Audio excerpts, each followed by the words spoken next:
And we're live! Hello! Hello. Hi, Wicked! Oh, Oh there my you go. god, hello! You're here. Hello, everybody, and welcome to Esthara Chronicles, episode 17, I believe? I think last one was 16. You guys want to go on an Sure adventure? about I'm that? not Are you sure. sure about that? Yes, 17. Episode 17. Oh my god, we're 17 episodes in this? Yes. We're almost of legal age. And we Oh my started, I think, in March. So we've been doing this a while now. Cuties on the screen. No, you, Wicked. Okay. Oh my god. For those of you who don't know, I am your absolutely not humble, very arrogant and self-respecting dungeon mommy, Sylfania. We also have Bax Obsidian being played by Thanture. This That'd be loser me. right here. Thank you. We've got Sildana Markuth being played by Zamdani. Hi. And we have Ferverand Dickens played by Gabe. Heyo. It's Dr. It's Fisker. real. It's the Bone Daddy. It is the Bone Daddy. Anyway, I'm sorry that I completely dismissed it. It's a great nickname. I didn't want to offend you. I'm the bone daddy, baby. Yeah, just a few announcements before we start. This is unfortunately last stream before a very long break. We're going to be gone for a few weeks. There's going to be no stream next week because unfortunately real life work decided to screw me. And then all of us are actually on vacation. Yeah, all of us will be leaving I think for September 3rd. I will be leaving. Yeah, for 2 Me and weeks. Gabe. And so I think the next session, just put it in your calendar as well before we start. I'll set this at the end as well. But I think the next session's going to start, it's going to be on the... okay. Yeah.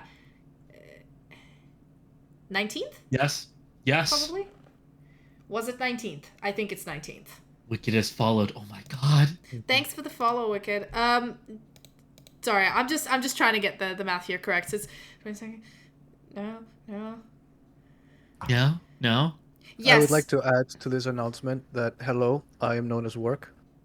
Yes. Oh my god, He's your known as work. Anyway, work. I think the next session is going to be on the 19th because I'm actually in Portugal for extra days. Because, yeah, girl... Matt, you muted butthole. yeah. Speak. Oh, damn. Because your girl here really needs a break from work. I have not had a vacation since Christmas, and I'm like, fuck it, I'm going to take 2 weeks off. So, actually, the next session is going to be on 19th of September, so almost a month away. I'm so sorry. Anyway, for that, we're going to try to have a cool-ass session this time to, like, Are we? get us hyped. I mean, I'm we pretty always have a sure we're cool-ass all gonna session. die, honestly, like we always do. You were fine. You're fine. You're almost there last time, but you're I don't- fine now. You're fine. Listen, Fine, we bitch. almost died last time. You know how bad it was. You almost died. Indeed. So. You almost died. So. Nuh-uh. Yo. Okay. Kids. Kids. Calm down. Forge page? Wait, what? So I'm here. Oh, you're trying to open Foundry. Okay, I have to open it as well. Yeah, I So was like, wait, what I'm the going fuck? because I closed it. So I'm going to give a quick recap as to what happened last time. Oh, okay. It's because I Boundary didn't. table. Yeah, I didn't launch fuck is- World. So I was updating. Oh, Relax. okay. Alright. I just you told wanna- you it was off. Just chill. It's fine. I You was want a panicky. perfect recap? They came for my ass and I shit myself. That's pretty much all you need to know. Okay. Well, we'll get back on that. So what happened was I think I got Riz. these guys' Bax's bestie, Trarrell, went missing. And for a while, the Trarrell that these guys have been talking to has been actually a doppelganger in disguise.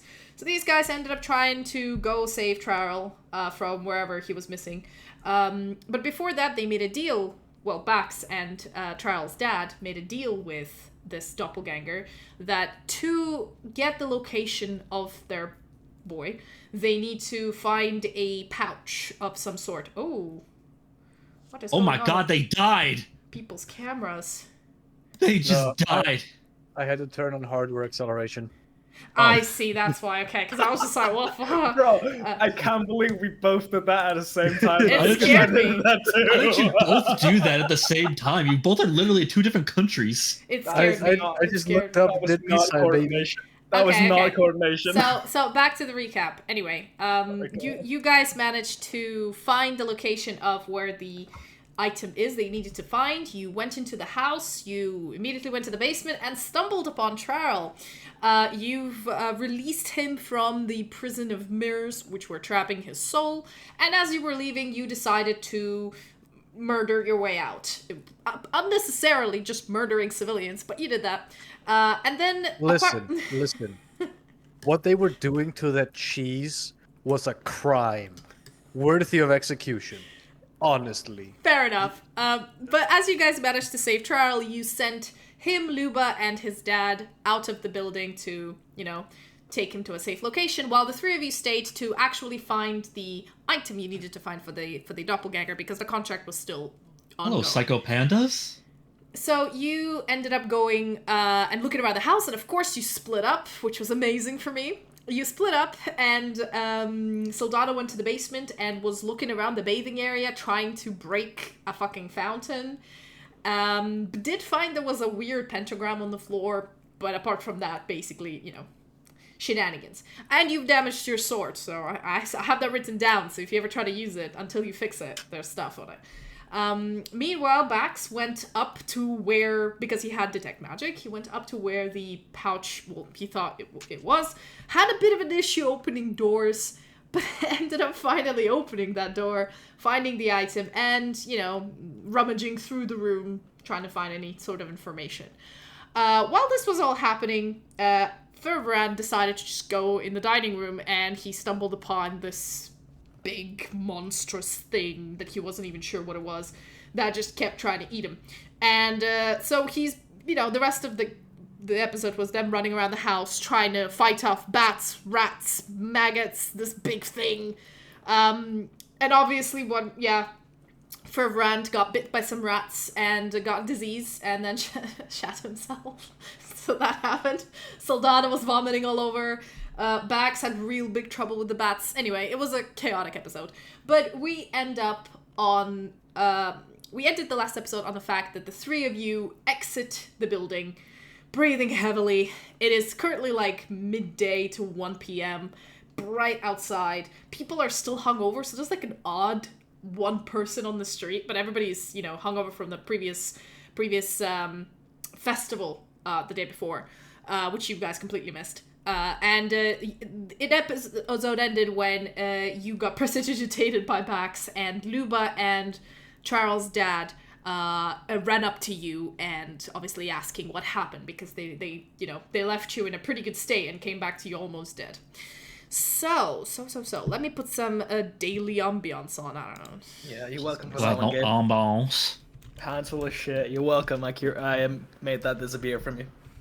Listen, Yeah. I would have walked with my shit-stained trousers with fucking pride. You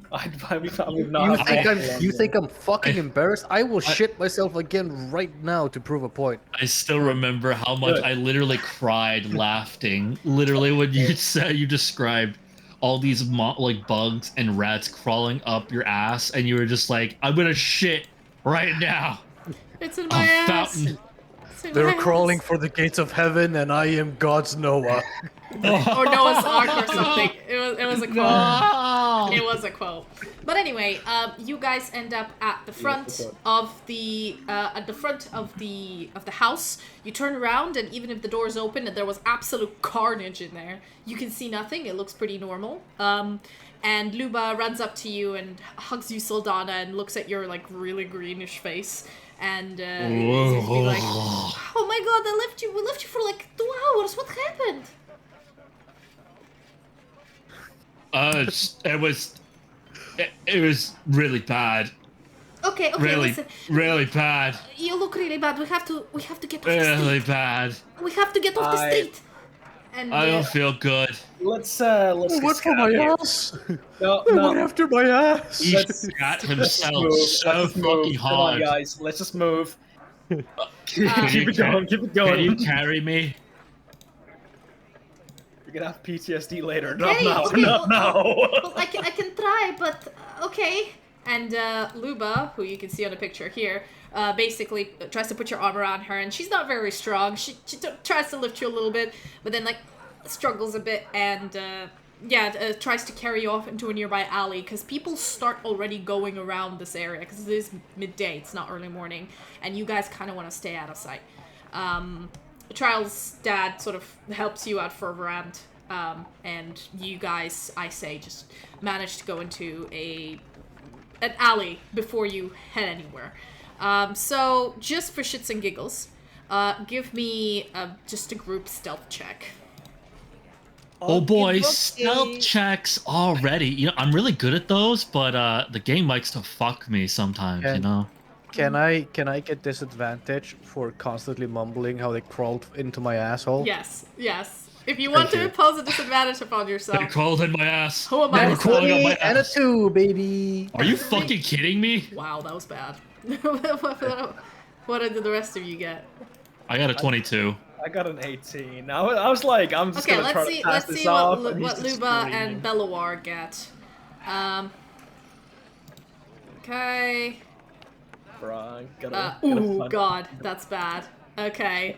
something to shut you the fuck up. I don't do Okay, I'd say overall, nobody rolled a What? nat 1, but there's 2 people who rolled really badly, which is Belloir and you, Ferverand, because you're mumbling and you're, like, walking weird, and I think Belloir is still like, you're I keep prestidigitated. scratching my butthole. Yeah, it's like, what are you doing? And he's trying to, like, carry you over to the alley.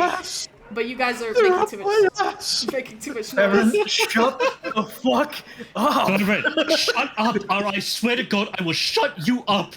Coming for my ass. I will come for your ass if you do not shut up. Well, Luba and Sildana and Bax sort of offset your stealth.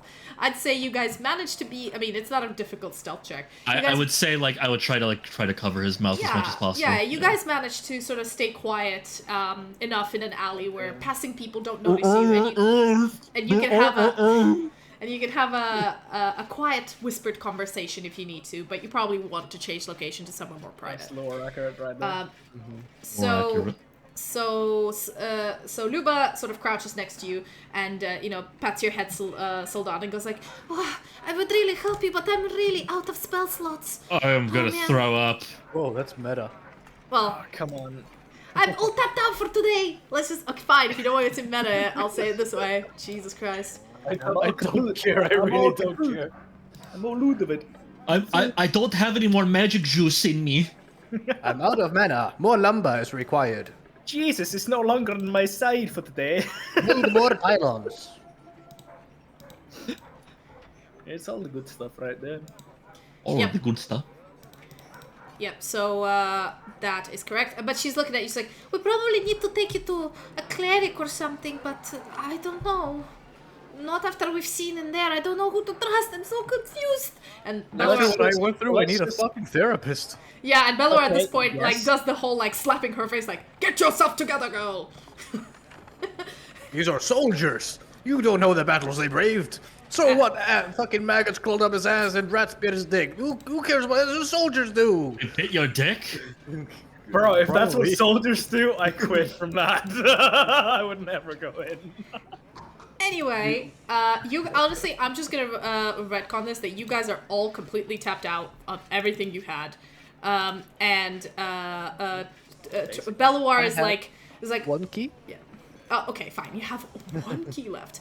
Belloir's One key? yeah. Belloir's dad looks over you guys and goes, oh, If you a sorry, hoinky. Belloir, not Oh, Trial's dad, looks over you and says, well, we could possibly try to go to my mansion, but I think we might need to pick up our passenger, the wily little shit. And as he says this,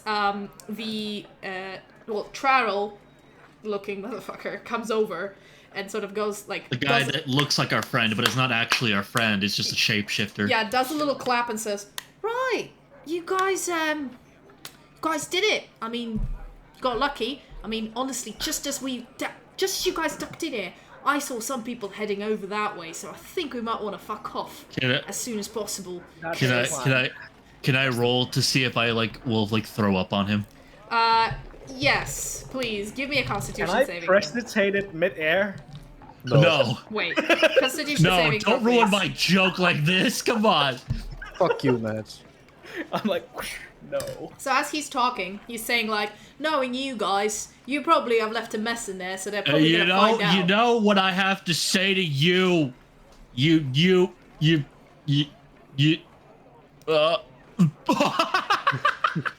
What did you roll? 4. 4. Okay. You.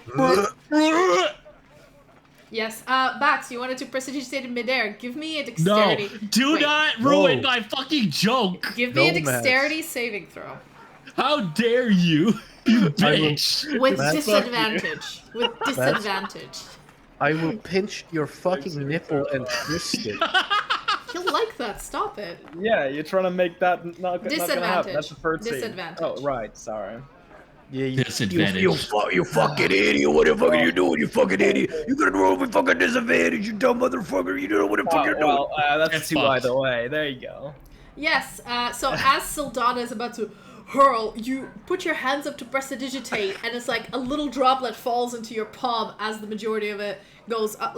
He's gonna do a dexterity saving throw to get out of the way. Let's see if he manages. He just accidentally fucking goes into the stream. Hold on, is this really trial? 1 second. I just, if he fails hard enough, if he gets a nat 1, I just want like his mouth just to accidentally just be open. Oh no!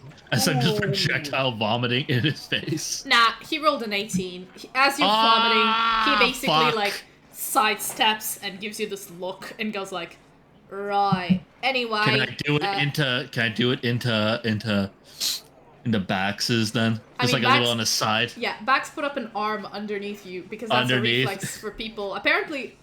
So he's just got a handful of vomit. Side rant. Apparently, parents who like after they're really tired and human brain, whenever something's about to spill, your first instinct is like to put your hands up underneath it, especially for parents. And so like a lot of times, if a child's about to vomit, parents will be like putting their hands up and they go like, "Why do I have a handful of vomit?" So that's kind of what you did there. Your instinct was to like stop it, but instead of prestidigitating, you just tried to cup it, and so like some of it fell into your hands and some of it dropped on the floor. Yes. Now you have to live with this. It's no, bad. no. The memory is burned into you now. It's fucking bad. Anyway, you I find it absolutely disgusting, but I will definitely just like prestidigitate it at my earliest convenience. Yes, So you like, grab. no. Yeah. Well, the doppelganger sort of looks at you and goes, "Right then, we probably should get the fuck out of here because I did see some people going in and looking at you lot. It's probably carnage up in there. So follow me. Follow me." And he ducks back through the back alleys. I absolutely hate how I also thought about the same thing. Okay, I'm sorry guys, there might be a little bit of an issue right now. Don't worry, we're This is how I parenting. know I've hanged out with Gabe enough. It's like I think the same thing as him sometimes. It's happening. I more than- have corrupted you. It's not You good. went from garbage Dane to garbage human. Okay, I mean, what's the Gucci. difference, really? Gucci, Yeah, Gucci. the same thing. Anyway, you lot managed to, you follow the doppelganger through the alleys and you walk for a little bit until you get to a quieter part of the district. Sort of, you barely hear any voices, and you're now just standing in a side alley. And he turns towards you suddenly and says, "Well, it seems you found your trial." And he points to himself. Goes like, "I've seen the two of you," points at Luba and Belor, leaving the house with him, so I reckon the rest of you stay to find the item that you owe me, so do you mind handing it over?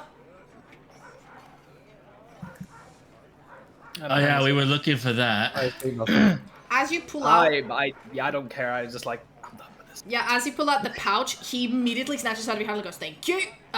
Looks into it, opens it up, and you see, like, as he opens it, there's a little, like light hitting his face, and he does this, like a breath in, and there's a little wisp, similar to, like, those little balls of light that came from the mirrors and went into trial. Similar to that, like, a similar fragment goes back into him, and then, as that happens, he, like, shudders a little bit, and then drops the pouch and starts stomping on it like crazy, and, rips it a little bit, tries going ham on it, and goes like, fixes his hair, goes, "Sorry about that, just really wanted this thing gone. Right, well, I'm glad, super So happy." are you able to tell us now what it was? Oh, yeah, I think so, for sure. I mean, the reason why I couldn't is because the spell was cast on part of my soul, which was inside the fucking soul pouch. Oh, it was your soul, of course. Yeah, but now... Sylfania, if you kill him right now, there's nothing he can do about it. Well, I'm probably faster than a lot of you. Well, not you, points at further end, but I'm probably faster than the majority of you, and all of you look really beat up, and I'm pretty fit, so I will probably run away faster. Listen, listen, I'm more than happy to help. You got listen, beat up by that guy, and I pointed bats. listen. No. Honestly, He got kited the fuck out by me. Yeah, no, I got tied up by the lazy, which was strange and weirdly arousing, but never mind. Fact is, you guys did me a solid, and I'm the type of guy that, you know, pays his debts. And I'm gonna tell you as much as I know before I fuck off from this creepy town and never come back again. So, I don't know, I think this is pretty safe, rather than an establishment somewhere where we could be overheard. I kind of know this area, we should be alright. So, oh, by the way, he takes out the tooting horn and gives it to you, Bax, and gives it back to you. He gives out the fart horn? Yeah, let's go. Because I didn't really... I was about to blow it, but then you guys came out, so I was like, better to just find you. Honestly, if you had blown it at that point, they would probably have puked again, so I'm actually thankful you didn't. Imagine, like, I took the fart horn and then I threw up into it as I tried to blow into it. Wow. Right, he gives it to the healthy person, 2 Bax, and it looks back at you guys. So, what do you want to know? Well, who cast that on you? Oh, right, so it was the last hag. Her name is Matron Maeve Grimm. And as he says the name, you can see him shudder a little bit from the potential pain and goes, ah, shit, that did break the spell, thanks. Anyway, she's a right old bitch. Anyway, she's the one that is the most crafty, really, of the 3. Had me by the balls, as they say. Couldn't really do anything. Didn't really interact with her directly, you know, not many times. She doesn't really like me coming over. But, yeah, she masquerades as the, what's it called? As a orphanage director up in the 6 boroughs. Oh, bitch. Anyway, yeah, I don't know the name of the orphanage director. I just know her by her hag name. So... Have you seen her face?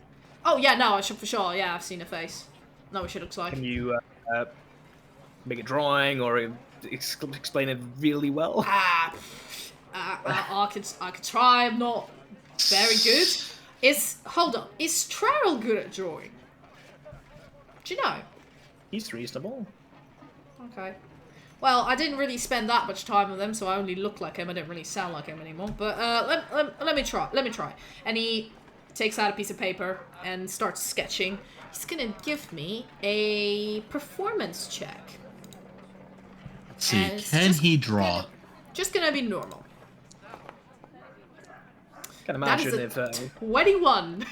Damn! He manages to sketch a pretty good, like, front and, like, a little bit of a side profile of this woman who looks, like, honestly, extremely, like, youngish, human, very normal. Doesn't look like a hag. Are you able to, like, show us the actual, like, picture, or...? Yes, but it's not gonna be colored. It's gonna be a sketch. But, okay.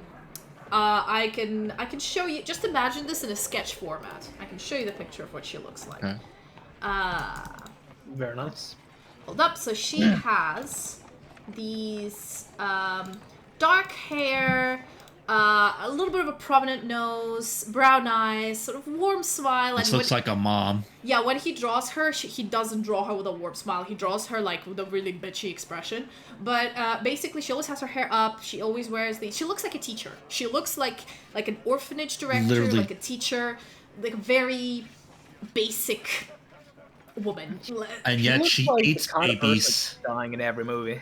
Listen. Yes. Listen. Smash. Fair. I was drinking, Gabe. And there was gin in this. I mean, almost choked. There's always gin in this. Anyway. Just imagine this kind face just eating babies. Yeah, and he goes, honestly, she's the worst of them all. Like,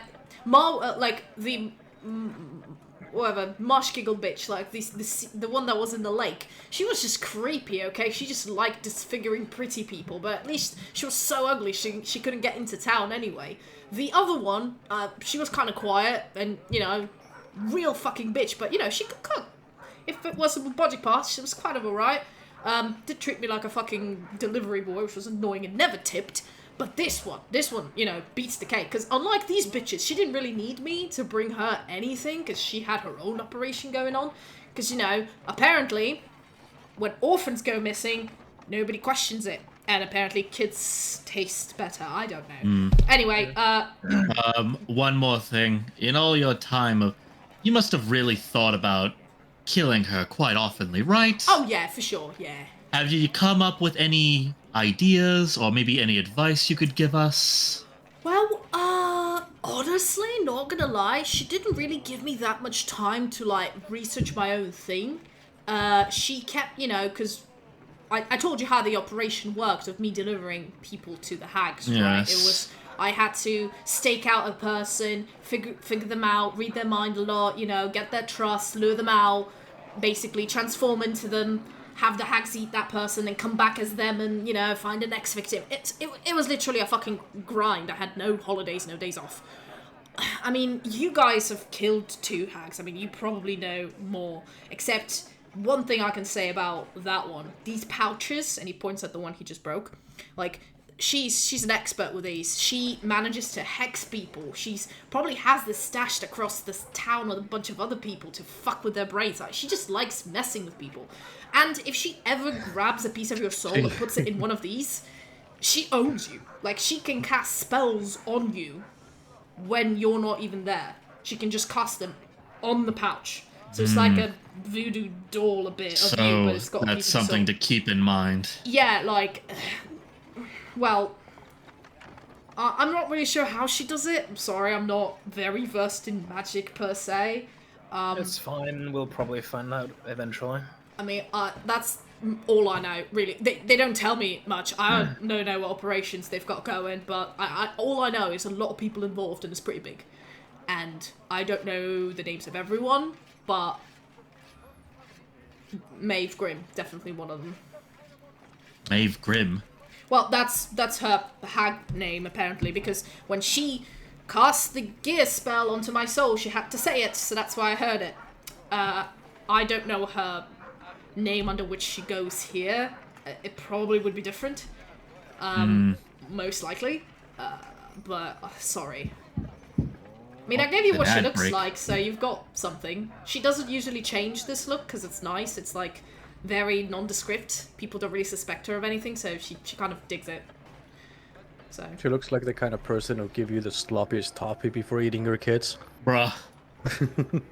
He gives you a look of the most, like, confusion, equal disgust, but also a little bit of respect for just the balls of saying that, and kind of goes, right then. So, is that all? Can I, like, fuck off?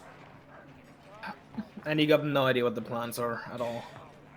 No, I mean, the hags, all I'm gonna say is, like, I've heard about the hags, and I know that they sometimes form covered or anything, but usually, like, the amount of people they've made me bring them, and the amount of people they've kidnapped and done things to, is way higher than hags generally need for any type of food or spells or magic components. Like, they could just be taking the piss and going ham in this city, but I have a feeling that they're way too organized for that. So there is a bigger plan going on. I just don't, sorry. As I said, I was just a delivery boy.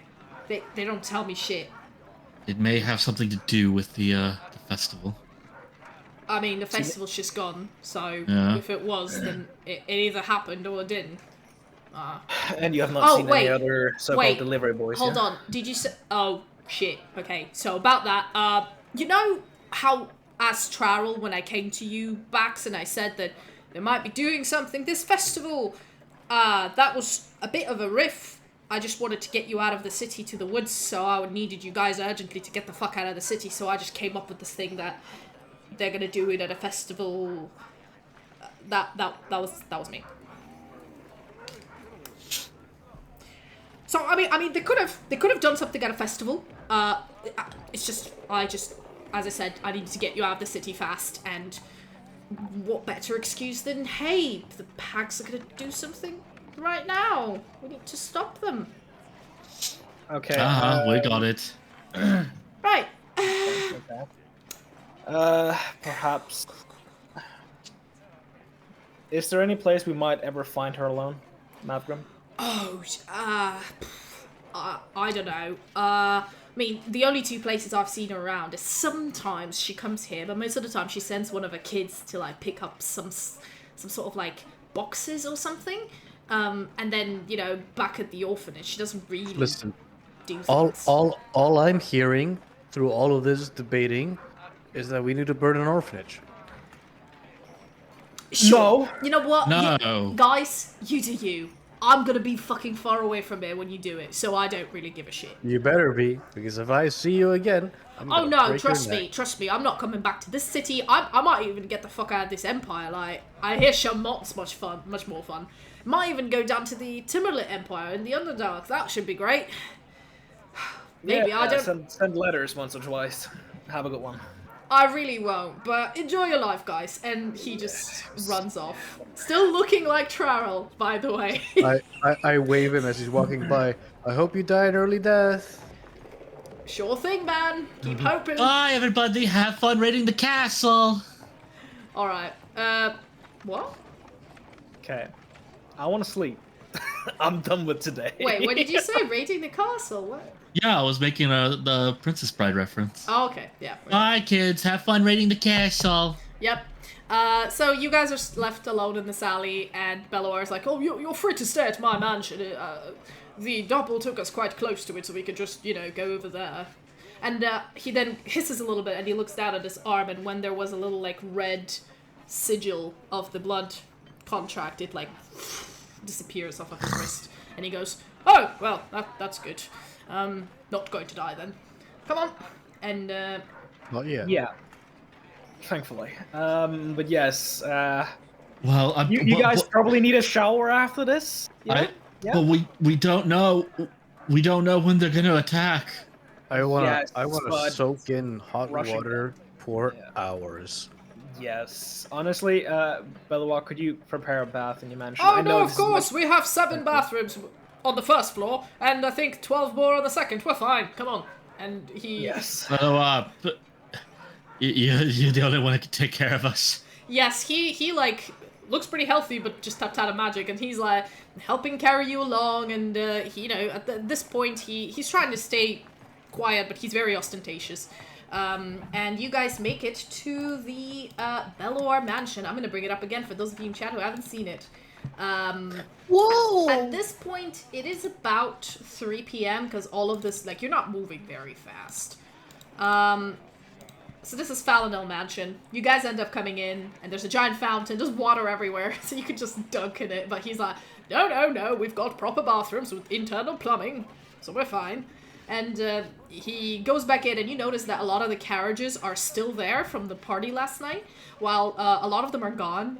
There is a drunk dwarf passed out near a fountain, and a gnome, sort of gnome woman in really ostentatious dress with one shoe on, like sleeping on the grass on top of a belly of a really fat human man.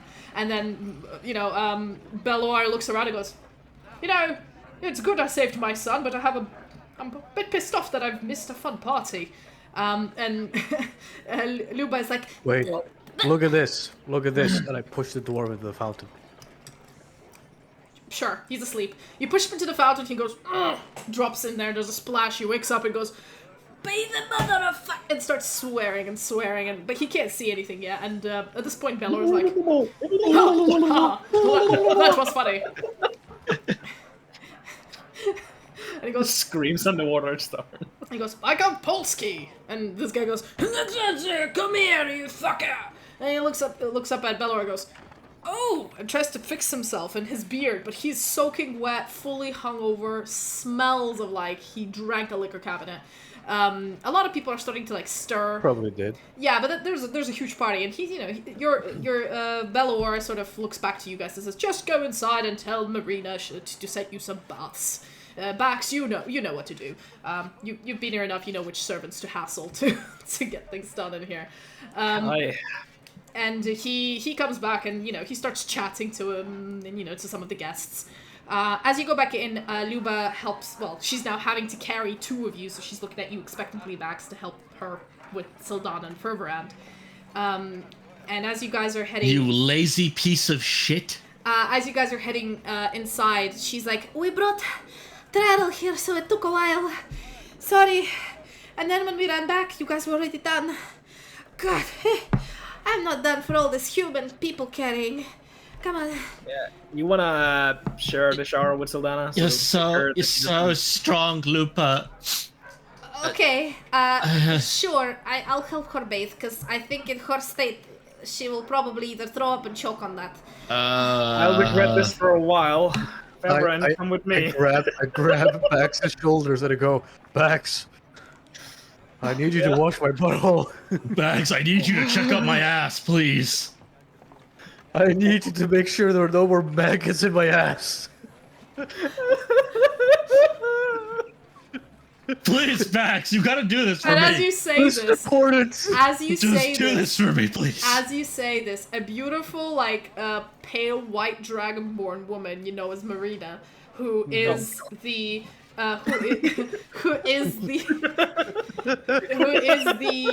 head servant. She's a bit older. She's younger than your mom, but older than you. And she's the one that orders all the maids in the house while the butler deals with all the male staff. And she, at this moment in time, as he's saying, Bax, you have to check out my butthole. She walks out with a tray of hungover cures, and she overhears that, and she gives you this look of looks at you, Bax.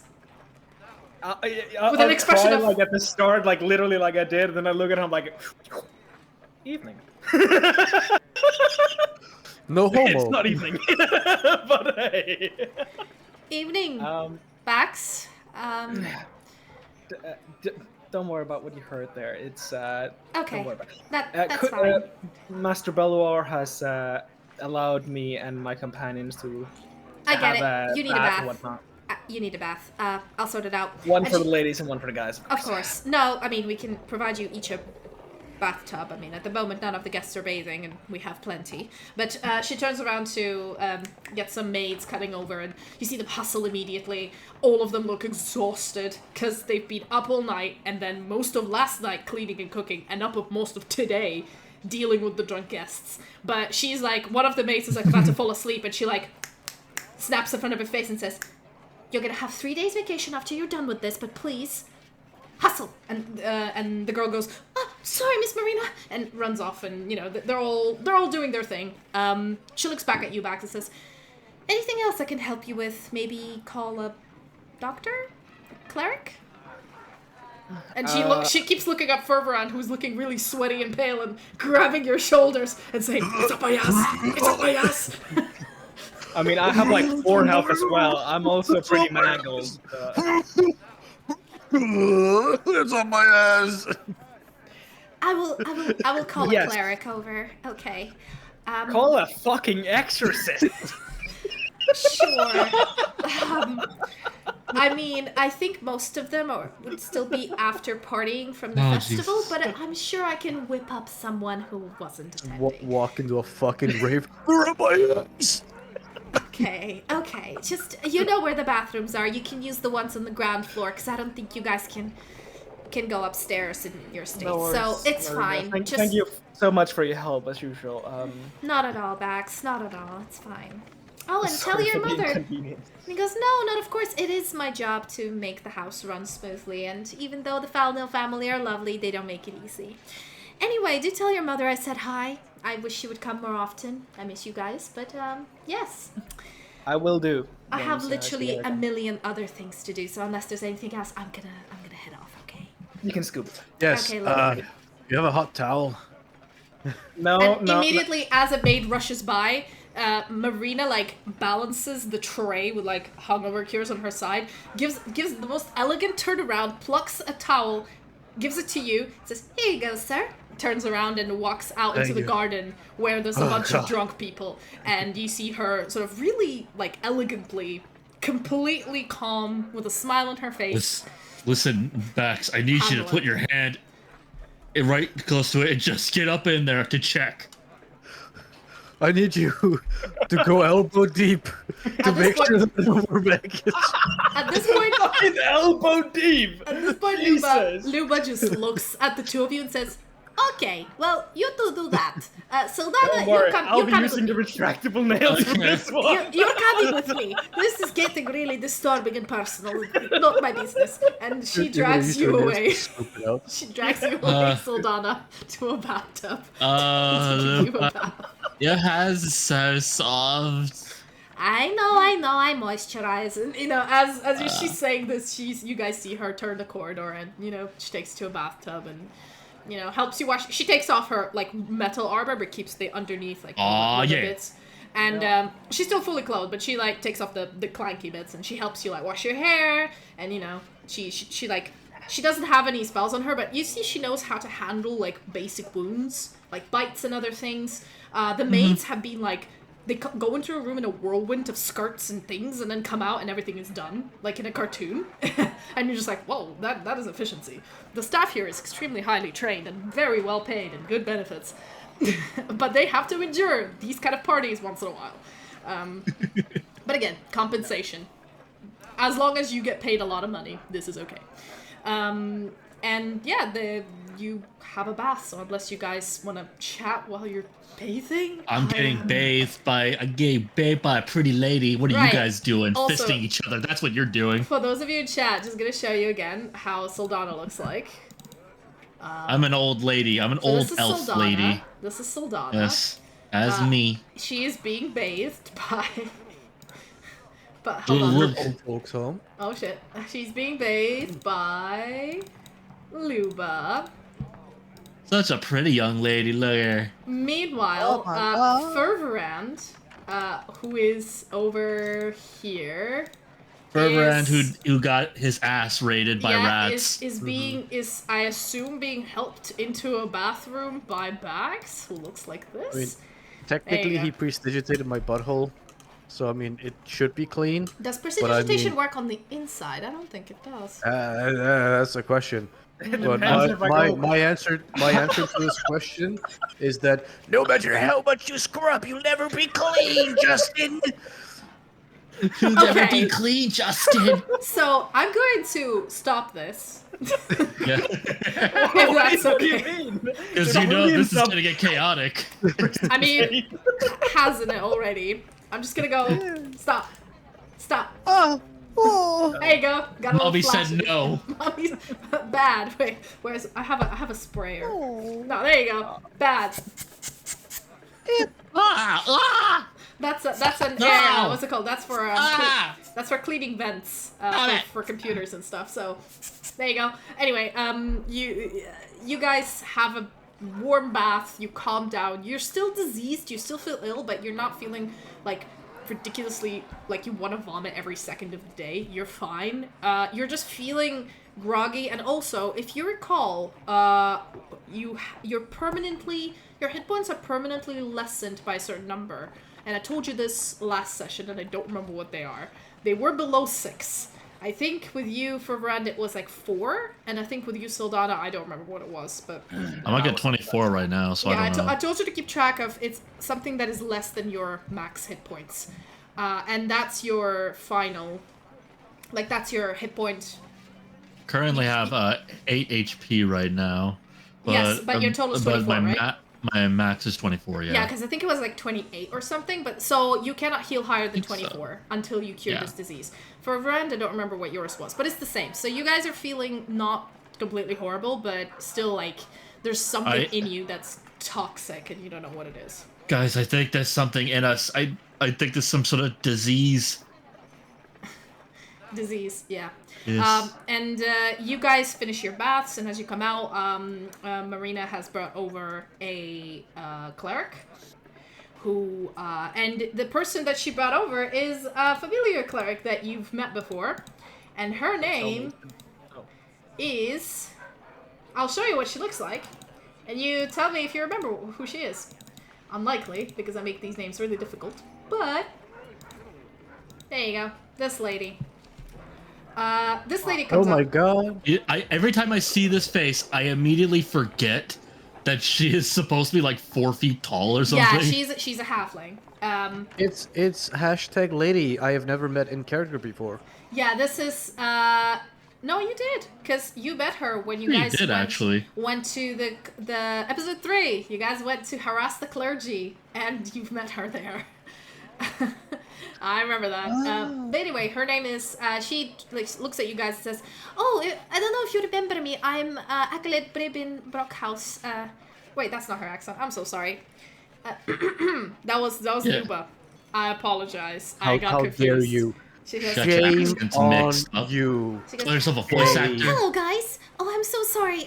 You probably don't remember me. I'm Breben Brockhouse. We've met a while back. I remember you. Oh no, are you okay? You look really peaky. I'm not okay. I am very okay. sick. Let me see. and she sits down next to you and like taps your face and looks you over with a concerned expression. She has a very like sultry expression in this picture, but this is her posing for her ID card. She's generally really bubbly. So she has been like looking after you and says, "Oh yeah, no, most likely a disease. Okay, I think I might have a spell that can fix this. Just let me double check. Please do. 1 second, let me just double check what level spell this is and see if she can actually do it.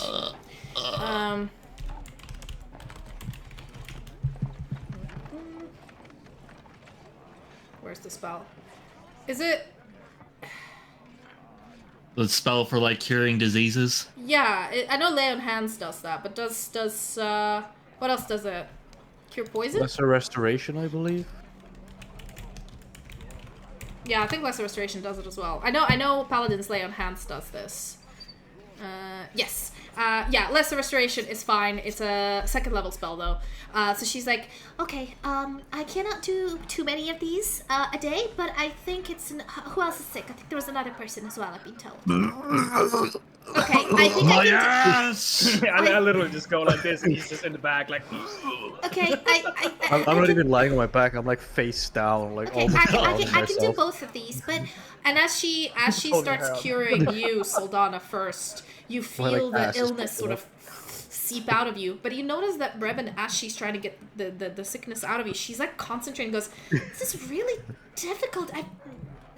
And she pulls out this like weird magic that's like greenish and bluish and vile, like a string, and then she slaps it into like on the floor and it disappears. And she goes like, ugh. You just put it on the floor?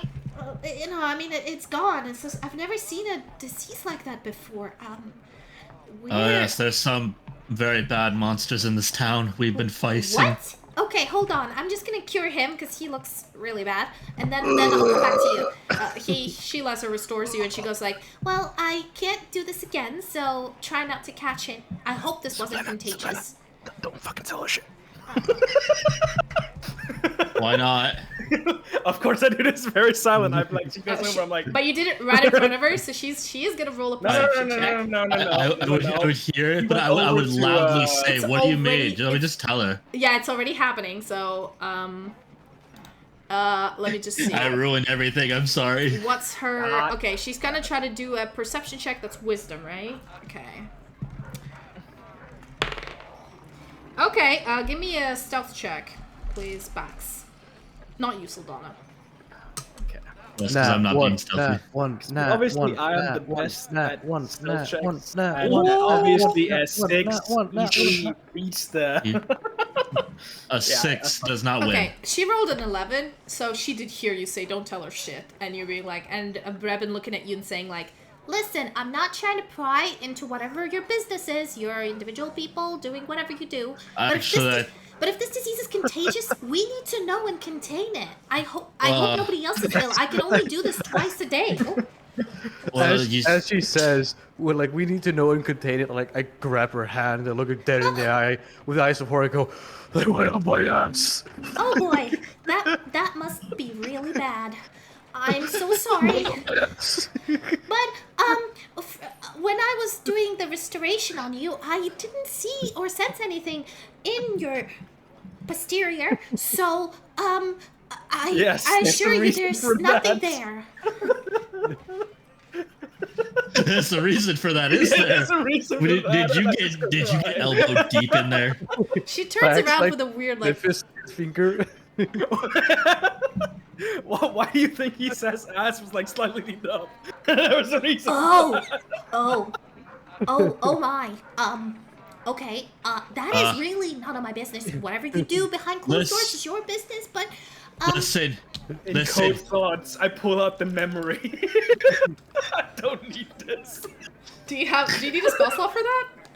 It's a cantrip. Okay, what does he do? Encode thoughts. Okay, so you encode the memory of that, and there's like you can literally see like me pulling out like a blue memory, and I'm like, the way it works is that you guys see as you pull out this blue memory, there's words in there like sentences, and there's one like my hand was going up into the soft recesses of, and like the rest of the words get mixed up as you pull it out. And what do you do with it? Do you like put it somewhere? How does the spell work? Just give it to her. Give her the memory. Here you go. No, you don't want that. She's gonna have intimate memories of my fucking asshole. What is this episode? What is this episode? I'm fucking crying. I'm sorry. What? Hold on. Okay. Encode thoughts.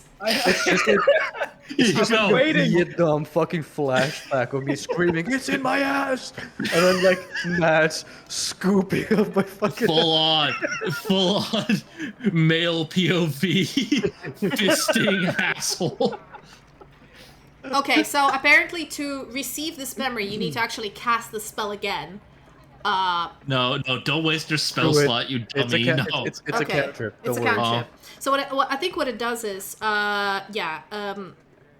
so if you cast a spell, concentrate on a spell or an ability, read, manipulate thoughts of others, such as detect thoughts, you can transform the thoughts or memories you read rather than your own into a thought strand, and then casting the spell while holding the thought strand allows you to instantly receive whichever memory, idea, or message the thought contains.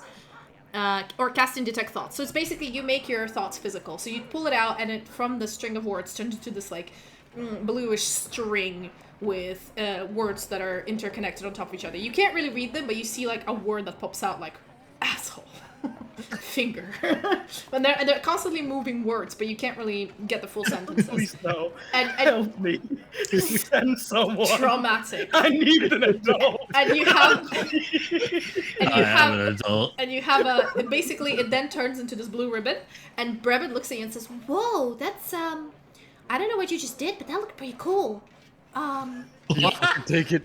You're giving it to me? Oh, okay." And she looks it over and says, It's got strange words going on it. But thank you. I'll keep this. I have never been more happy about studying being a wizard. Okay, sweetie. Okay. Listen. We were fighting a monster. We're fighting monsters in this town. Oh yeah, you did say. Yes. What do you mean? There's no monsters in this town. Yes, there are. Safe.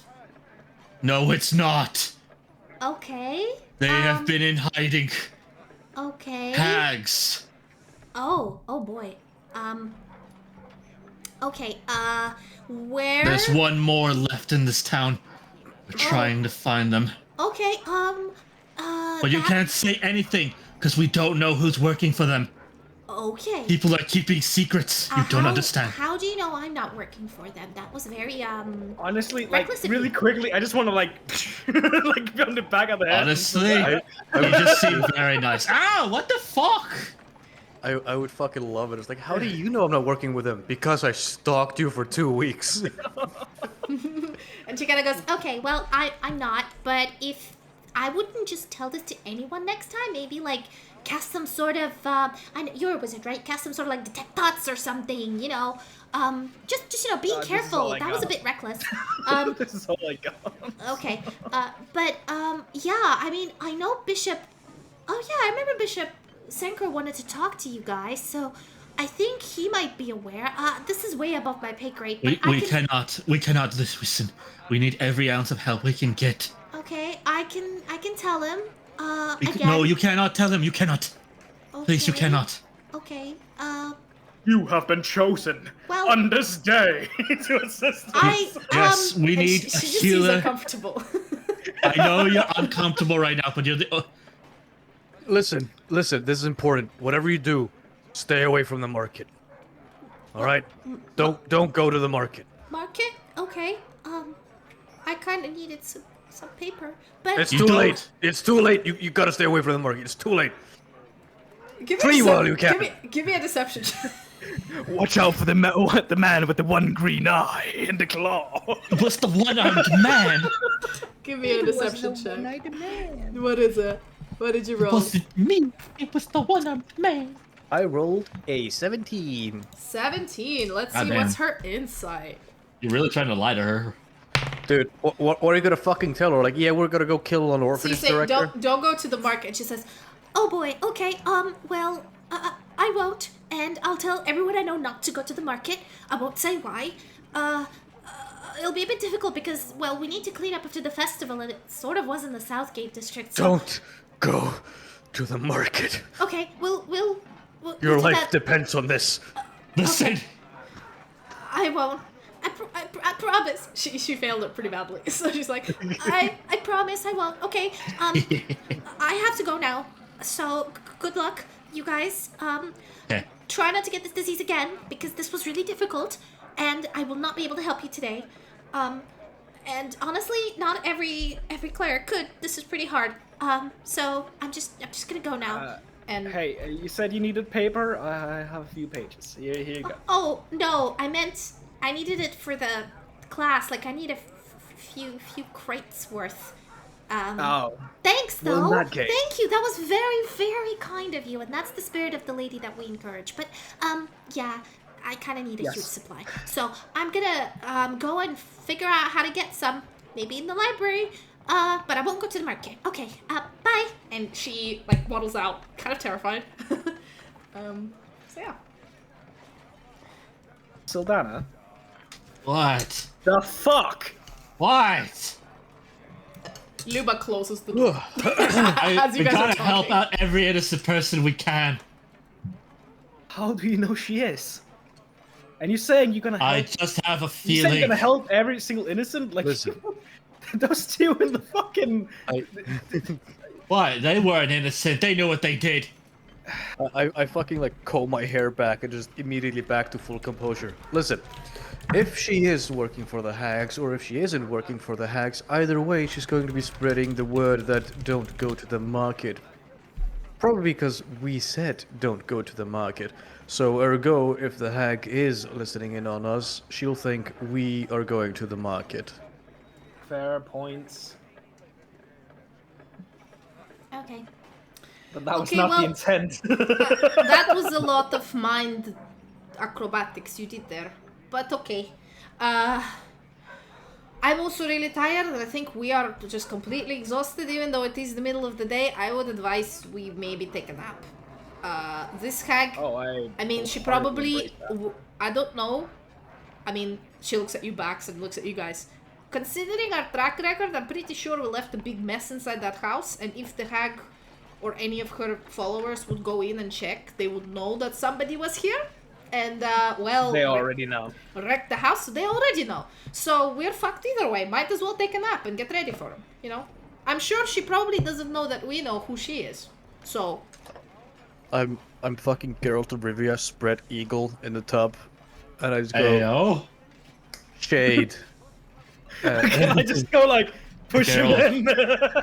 Geralt of Rivering it. Yeah, I Balls just out. I just call like shade. This is my new name for my shadow buddy. Hell yeah. Wait, so you Does call he- your shade in the you're in the bathtub and you call your shade to get out, or is your shade in the bathtub while you're out? What? I'm confused. Sorry. Can you He's, There's- he's probably outside of it, I'd assume. Okay. So you just did that, and you called the shade, right? What, you don't bathe with your shadow, buddy? Yeah, and then Yeah. and then You don't play with your homies? and then Okay. at this point, the shadow turns around, but it only has the, I think.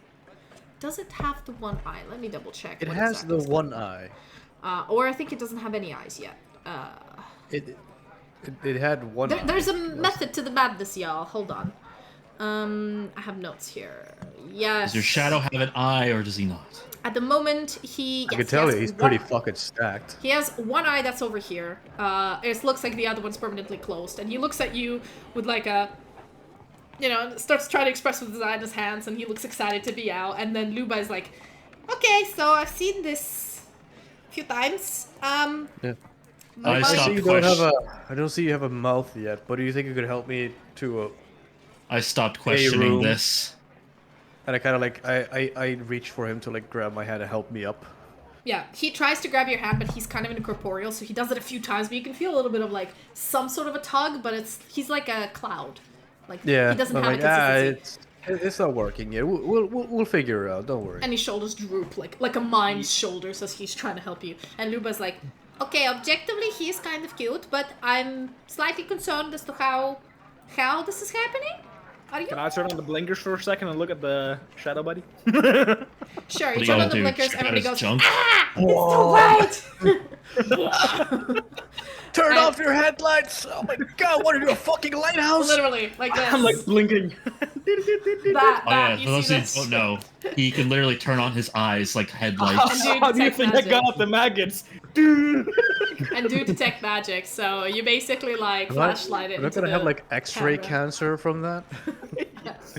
Your balls are going to explode. You look around the room and you notice that Luba has her armor is slightly magical, her spear is slightly magical. You got all of the magic items that you guys have are on you, and the shadow buddy isn't magical. Wait, what? He's not magic? Fuck you, Mads. No. But he's shadow. But he's not Yeah. magical. How can he not be magic if he is a shadow, man? Listen. He's not magic, he's shadow. That makes no fucking sense. That makes no goddamn fucking sense, bro. As you're staring, and Luba goes like, okay, shadow. sorry. I have to ask this as a paladin of the lady. Are you like a heretic or a demon or something? Listen, I stopped questioning it. He's not trying to kill anybody or anything, so like... I'm just leaning back. Lupa, if I wanted to, I could have you executed for treason right now. I don't doubt that, sir. But, I have to ask. It's protocol. Let me just... It's above your pay grade, okay? Give me a persuasion check with disadvantage. Man is full spread eagle and is like, this is above your pay grade. Actually, no, give me... That one, baby. I'm sorry. What kind of power move is this? That was a nat 1. That wasn't... Okay, if you were doing it as a power move instead of persuasion... Okay, now she's gonna grab your balls and be like, "Tell him, explain yourself, demon." I'd say, okay, she would come up to you and she'd say like, I've realized after talking to you for a while, you might say who you think you are, but honestly speaking, you know the scripture and you know the law in this country. If one of the members of the order has even a thin suspicion that somebody might be cavorting with, I don't know, demons, devils, sort of entities from the beyond, and, other gods that do not exist or do exist, but they're heretical ones, we have to start an investigation, and no amount of this posturing, and she points at your spread eagle, is going to stop me asking questions if you don't mind. So, while I'm asking nicely, would you please explain to me what's going on? I kind of just go, just fuck it, forever, and just tell us what is up with you, dude. Can the rest of you leave the room? You want us gone? Yeah. Fine. And I so thought we were so intimate now. Listen, you might have had 7 fingers up my butthole, but that doesn't make us besties. 7? Don't ask, please. There's a reason I removed that memory. Anyway. Oh no, you just say like, what? You don't remember he's remembering. You don't remember it. Oh no, it's coming back. You don't remember it? It's a blank. Well, I obviously knew what led up to the moment. You remember only a blank since you've taken him to the bathroom. He starts taking off his clothes, and then you turn on, your memory comes back after you walk away feeling weird and ashamed, and he's spread eagling in the bathroom. I'm mostly surprised everybody joined me in the bathroom. Because you refuse. I just canon this. I just say it's by headcanon that you just refused to leave the bathtub, so everybody decided, okay, I guess we're congregating in his room. That's we just deal with the fact that we just saw your balls. It's fine. Yeah. How long are you gonna One be? of them is kind of bigger than the other. You should get that checked out. Please. All right. Please. Okay, so we leave the room. I actually wanted to talk to to Bax a little bit. Cool. Okay. So the two of you leave the room, and you're left with Luba, and we're gonna do two separate rooms. Okay. I don't want to, mute you guys or whatever. So just don't metagame this. But okay. No, I'm not metagaming. Don't worry. No, yeah, you guys don't. But I mean, you've already heard the mirror conversation anyway, which was only between Fervor and his buddy. So Luba closes the door behind her, leans onto it, and gives you a look and says, "I'm listening." All right, I kind of just get out of the tub and fucking dry myself and start getting dressed. As I'm explaining this, listen, Luba, this might be hard to believe, and I mean considering the faith, it's very hard to believe. I'm a direct agent of the lady. I've been doing an investigation of the city for a while now because there are various cults that have been lingering about the city that should have been uprooted 20 years ago upon my death when a journal was supposed to be delivered to the lady, but it never arrived. Ergo, the city is now completely infected with various diabolic cults that may or may not actually kill the lady if they do not get stopped. Hence why I'm here, hence why I'm such an asshole all the time, because I cannot be found out as a believer of the lady. Holy and shit. If this doesn't prove my point, look at me. You think I'm a living being? My skin is fucking blue. I mean, you're I'm a tiefling. partially undead. You're a tiefling. I don't know. There's blue tieflings. I'm partially undead, Luba. Okay, so when I did thing when we were with the dead zombies thing, I did the look and I sort of had a weird ping from you, but I thought it's probably nothing. Oh, but anyway, give me a persuasion check with advantage because she's still looking at you, and this is a lot just in one go. Distract her with your fat cock. 19. 19. Okay, she kind of looks at you and says, "Okay, that is a lot." Listen, I didn't but infiltrate. I believe you. No. I did notice there was something going on at the city, obviously, and I assume the lady, of course, in her infinite wisdom, would know that something is going on, and she had said she's too busy to come herself and too important, so she would send one of her agents, of course. Sorry, you don't really look it. Which is, I assume, is good, right? If you want to do some subterfuge kind of things. Okay, no, it's fine. I'm getting it. I'm just confused about the shadow, but, if it's all in work for the lady, I don't need to ask questions.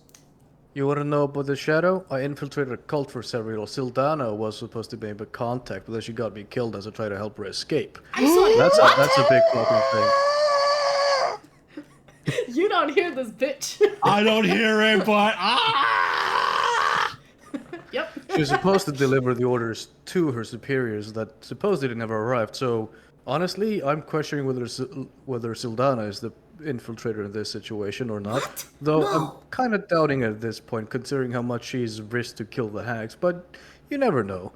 Now, as for the shadow, upon my death, I had probably been subjected to various diabolical and demonic experimentations, as they were quite miffed with me infiltrating their cult and sabotaging them for such a long time, so that when the lady eventually tried to resurrect me approximately 20 years later, it failed. Wait. Hence So the shadow. hold on. You were one of the chosen from Night Favisia to be resurrected? They only do this for very high rank. And immediately she stands up and clears up, saying, I'm sorry to have doubted you, sir. My apologies. And she looks at the shadow buddy, who looks at you and kind of goes mimes to stop and kind of goes listen, not all of that Luba. is correct, but he's trying to get your attention, but you're just busy vomiting information at Luba. Yeah. So listen, Lupa, though I'm used to playing the dignified, correct, rule-abiding diplomat in such a sense, in this specific scenario, I kind of need to be the asshole because I need to be noticed as not part of the faith. Okay, so I understand. And what I'm going to do is, I'm going to get annoyed with you like I usually do to keep your image. Right? Thank you. Yes, sir. The fewer that know, the better. Mm-hmm. Of course. I'm quite thankful you trust me, actually.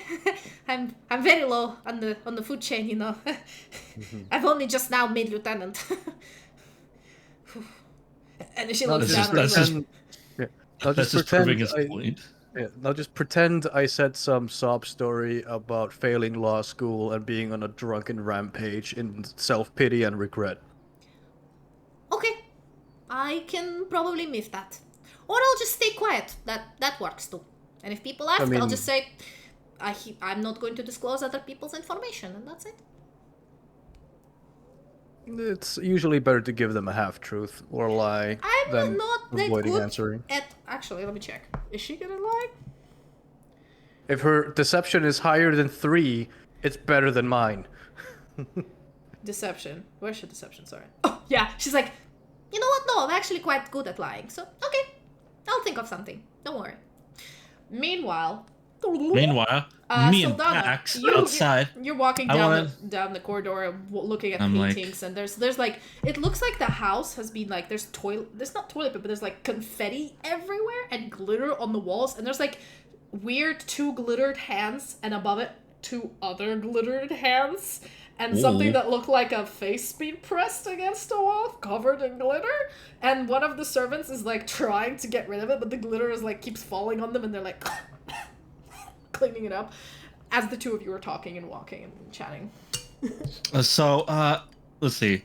Would I have had any suspicion after the time that we have spent together that if Bax, you might be worshipping like some like dark or other god? Give me. I'm just wondering. Bax has been. I'm pretty sure I've gotten a lot of hints after seeing his eyes glowing and shit. Yeah, I think he's actually been quite good at keeping it quiet. Not gonna lie, but give me a religion check. Okay. Just to see. Religion. And you know what, Bax? Give me an opposing. Oh, that one. Never mind. I don't know shit. You don't know shit. And then I also rolled that one. Bax is just a weird wizard. Yeah, he's just a weird wizard. That's it. I know. It's like, Bax, what is these weird magic you know? In what regard? The whole eye glowing thing. Never seen other wizards do that. Well, it is really just, I don't know, like I told you this before, it was kind of just a thing that happened when I was in my like wizard like training, and it's probably something to do with my dragon heritage. I don't know, like you can see some weird shit happening with my lineage, like whoosh, retractable claws. I don't know what's happening with the dragon lineage or whatever goes on with me. It's probably something to do with that. So, Sildana, give me a history check, please. History. Hopefully I don't roll another nat 1. Where's history? I'm hoping. Nat 20. Okay, so actually what he's saying checks out, because you haven't seen that many tieflings, that many dragonborn. Most of them live in Charmontian Viceroyalty. They have their own culture, they're heretics. Well, you know, if the ones that live in the Empire are all believing into the lady, but all dragonborn, usually they worship their ancestors, so the actual dragon ancestors, which have been extinct in Esthara. There's been no dragons for years and centuries. But the dragonborn are direct descendants of these dragons, and they can commune with the dragon spirits, and that's what their religion is in Charmontian Viceroyalty. So it's like, it isn't like a religion, they more just talk to their ancestors in a way. And there is a mention that when you've descended from a particular dragon, you get specific abilities, like specific breaths, like acid breath, fire breath, you know, and you've seen them do the acid breath before, so probably like the traits of the black dragons that, you know, there's no more dragons anymore, but the traits carried on through their descendants might be causing the strange magic, or, you know, the claws or anything else that just starts to appear on him.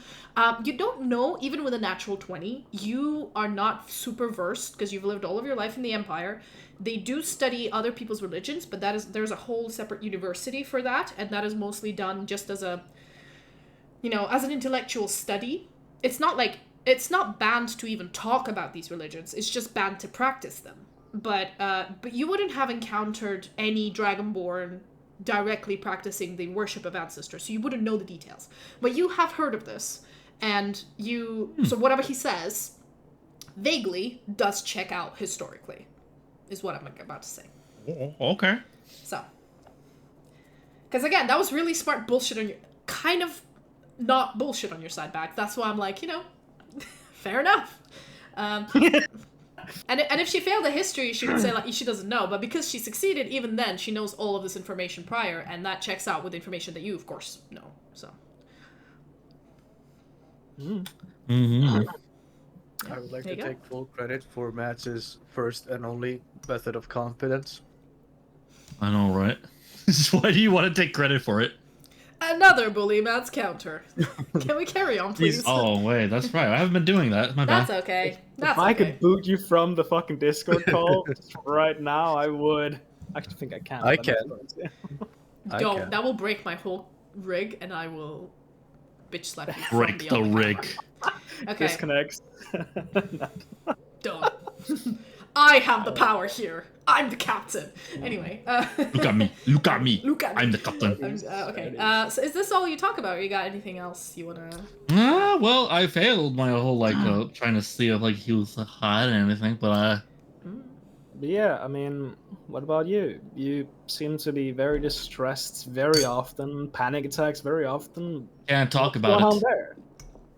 You can't talk about it. Yes, I can't talk about it. Shut the fuck up, don't ask questions. I guess as a result of the military, or that you just don't want to? I can't talk about it. Come on. Give me a little more than that. I can't talk about it. Are you saying you can't talk about it because you freak out again, honestly? I can't talk about it. Okay. You know what? Never mind. I'm okay with it. I don't really care that much anyway. Even if you did care, I still can't talk about it. Understand, okay? At this point, I've literally tried to send you the biggest fucking signal right now. The door opens and Luba comes out with. I can't talk about it. Are you fully clothed for Veranda, or are you just wearing the towel? I'm fully clothed now. Like okay. I got dressed and like. Did your shadow buddy come with you, or did you dismiss him? No, he can come with. He's my buddy. So as you come out of the room, Luba and you Fervent with the shadow buddy, who's like strutting after you in exaggerated movements, they see you guys at the end of the corridor, and Luba waves at you and says, "Okay, so well, Fervent here has explained to me what's going on, and as a member of the order, I'll say I'll keep an eye on him, but it's nothing too suspicious so far. Anyway, there is a third I'm guessing he can't talk about it. Yeah, well, that goes about. All I'm going to say is that I'm convinced, and that is what matters, because I'm the one that would have said the report if I wasn't. And on that note, Bax, give me an intelligence check, please. That's gonna be pretty hard. He's pretty fucking stupid. How smart are you, Mads? Not one You're smart. You're fucking that. You're so dumb. Smart. You're so dumb. Not one smart. You remember this moment word about filing a report? You remember nothing. You're like, okay. And she basically looks at you guys and says, "Okay, so we're all here. Travel is he's fine. He's just sleeping it off. Do you guys want to go see him? I don't know if he's woken up yet, but..."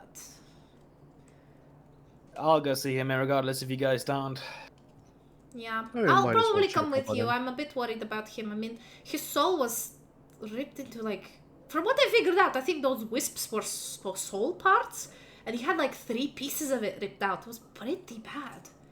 So, you know. Yeah, and I just leave. He might need counseling. And she goes after you. Do you all go, or do you two decide to go sleep? I don't know. I don't know you. I'm fucking go to bed. I can look at him tomorrow. You're free to roam. What about you, Saldana? Well, I guess I gotta rest, honestly. Okay. As Marina pops back in and looks at the two of you and sorts you out with 2 bedrooms, which are, oh my god, the lavishness of these bedrooms. Oh yeah, baby. Trial is his dad is loaded. They got so much money. The beds are super comfy. This is a water bed? Oh my god. It is a memory foam mattress. Sheer luck. Oh boy. It's Ooh. 2 memory foam mattresses that are like king sized. So separate rooms, like wardrobe, you got a balcony with a nice little table for a coffee if you want to have it, like with a beautiful view of the gardens. It's gorgeous. And I think Saldana, you're given the green room. Fevrent, you've given the blue room because Marina was like, I don't know, she's going with the vibe you guys got. And she says like, we do have other guests staying over, but the lady of the house mostly kicked majority of them out because she doesn't like them to stay too much. Okay, if you need anything, please call me or any of the other staff, and we'll be happy to oblige. However, and she looks at the time, majority of us will be going on leave starting tomorrow because, well, after this shit show, we need a few days off. So the household will still have a skeleton staff, but it will not be as fast as possible, and I apologize sincerely for that.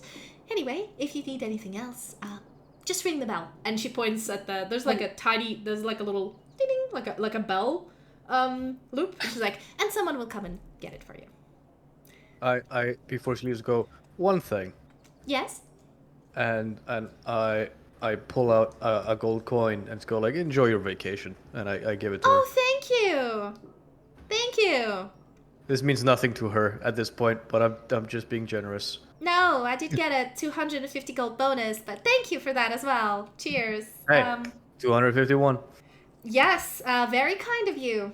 Much better than a lot of other guests staying here, but thank you. And she walks out.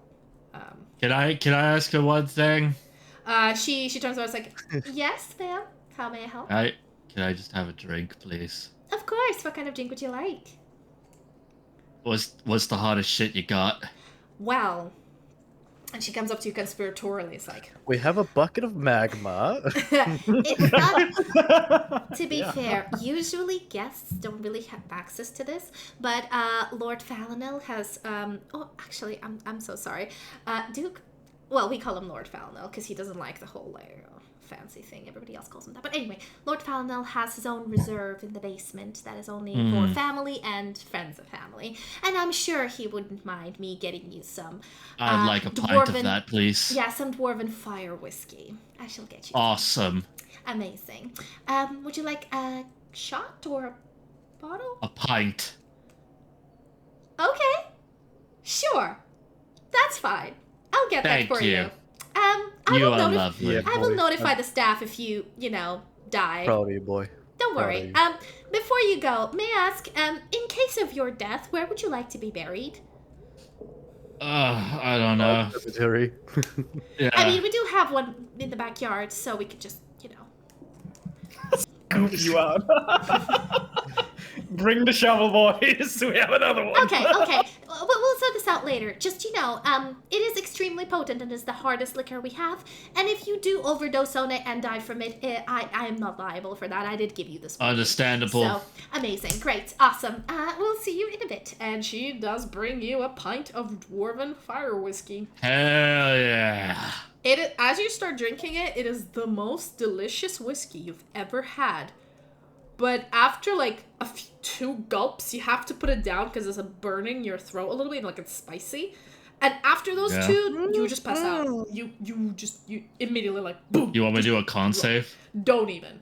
There's no Don't need. even. You drink. There's no need. I'm not gonna survive it. No, you took 2 gulps, as I would assume you would, instead of sips. That would knock you out. Knowing your constitution, it definitely. Hell yeah. You were just passed out, unconscious. Okay, Fervrand, you also settle in without the need of booze. I tuck myself into bed, and I offer my little shadow buddy for a cuddle.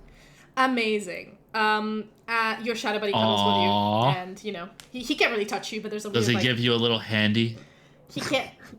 He's incorporeal. Fuck it. Anyway, Bax, That's you... even better. Give the most The gentle bedsheet starts touch. lifting up. I'll just stop. Bax, you and Luba go up to where Trial is. Also, by the way, feel free to, on D&D Beyond, take a long rest. And both of you can put your health points back at to what they were. Is it gay if it's your own shadow, man?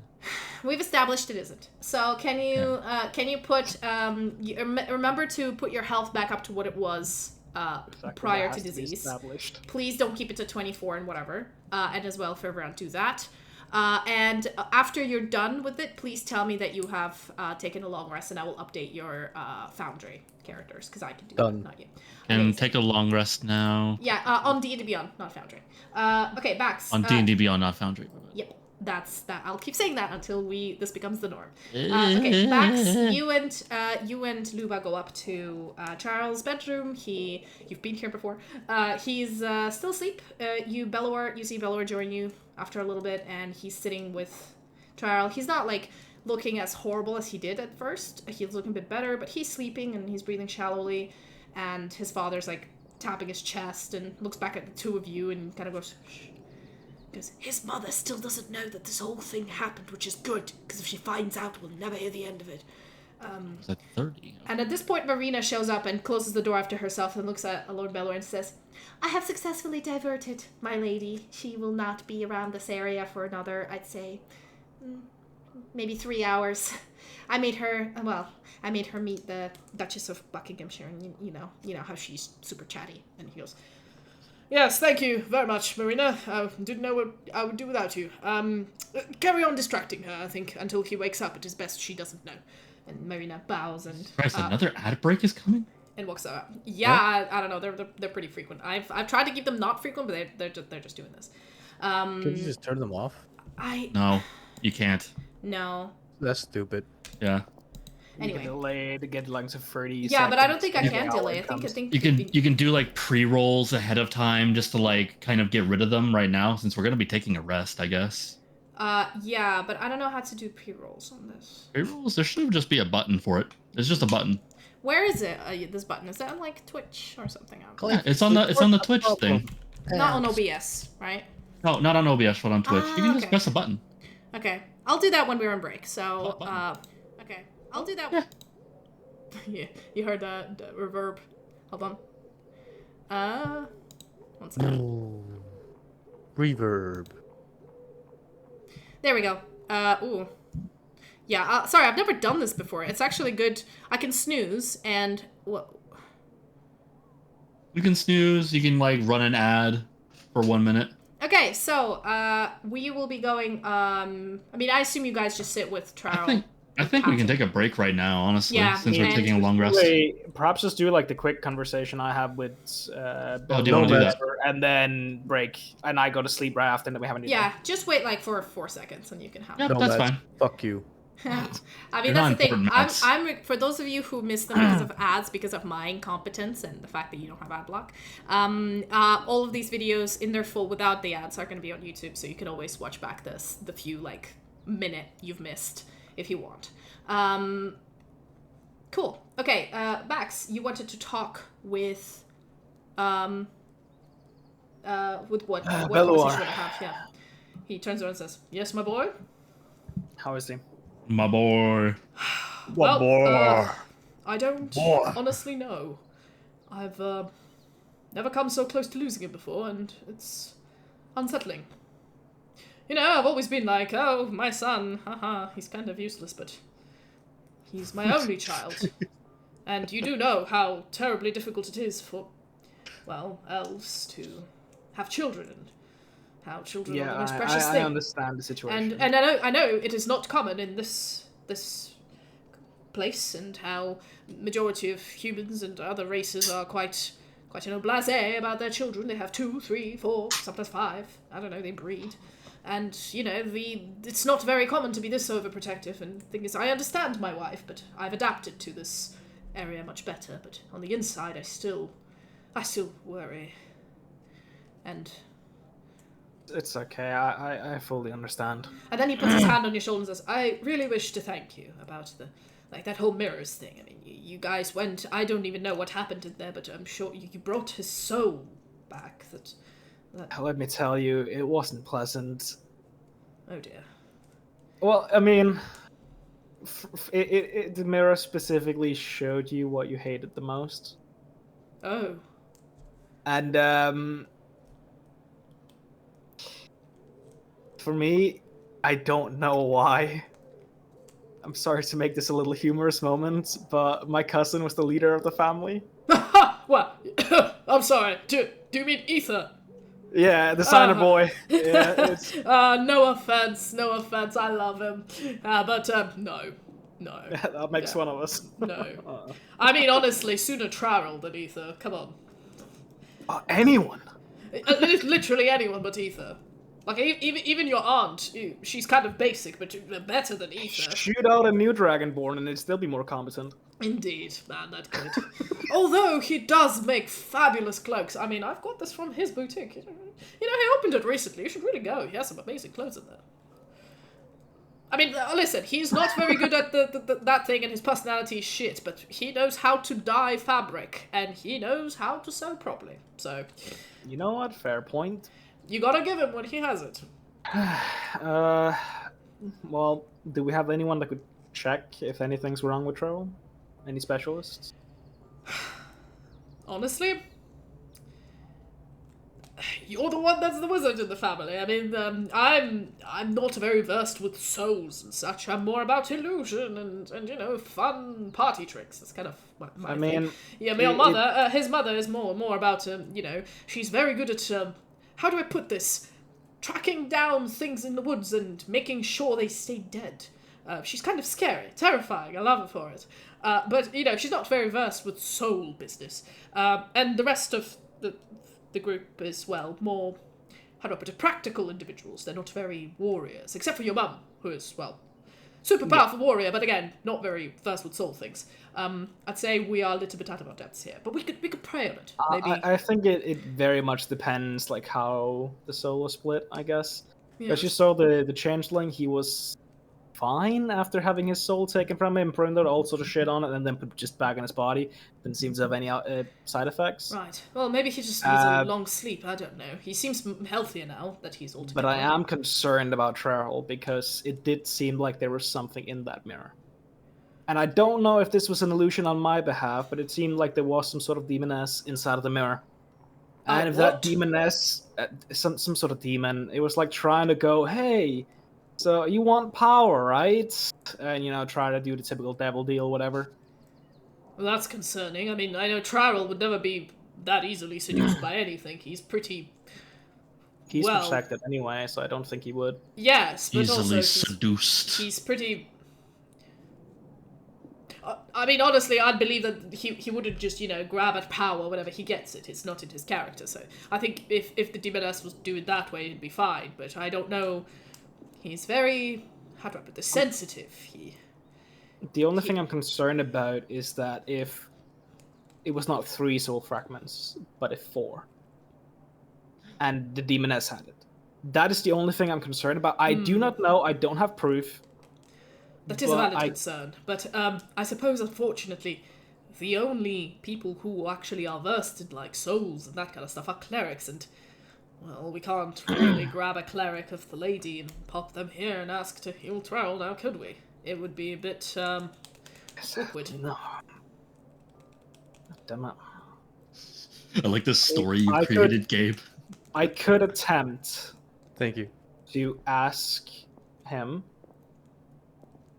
to check. I don't know if it'll yield any results, but I can try to attune tonight. Yes, that'd be good. I think, you know, I'm sorry, Ether's the chosen one. That's just funny. I mean, you are the chosen, let's say, mouthpiece. You are the chosen one, Hara. Oh. Not really. What was that? That was a very strange voice you were doing. Were you possessed for a second? Anyway, the idea is you are the closest. You're the closest to conversing with the whispered one, so maybe you should pray on it, and tonight he might give you an answer. Of all of us, probably. You got any incense or something? Oh, no, of course, yes, of course. We have the prayer room. You can always go down there. You know the way. You've been here many times. Just, it's in the basement. Just, fourth sconce on the right. Pull it off, and off you go. You've got the whole I'll gear. check tonight and then go to bed. Thank you very much. If there's No, of anything course. that is outlier that you somehow spot or something, or did you see the picture of the next hack? Yes, I believe I pull up the picture again. Any remarkable thing? Have you seen it before? Going to do a roll for this man.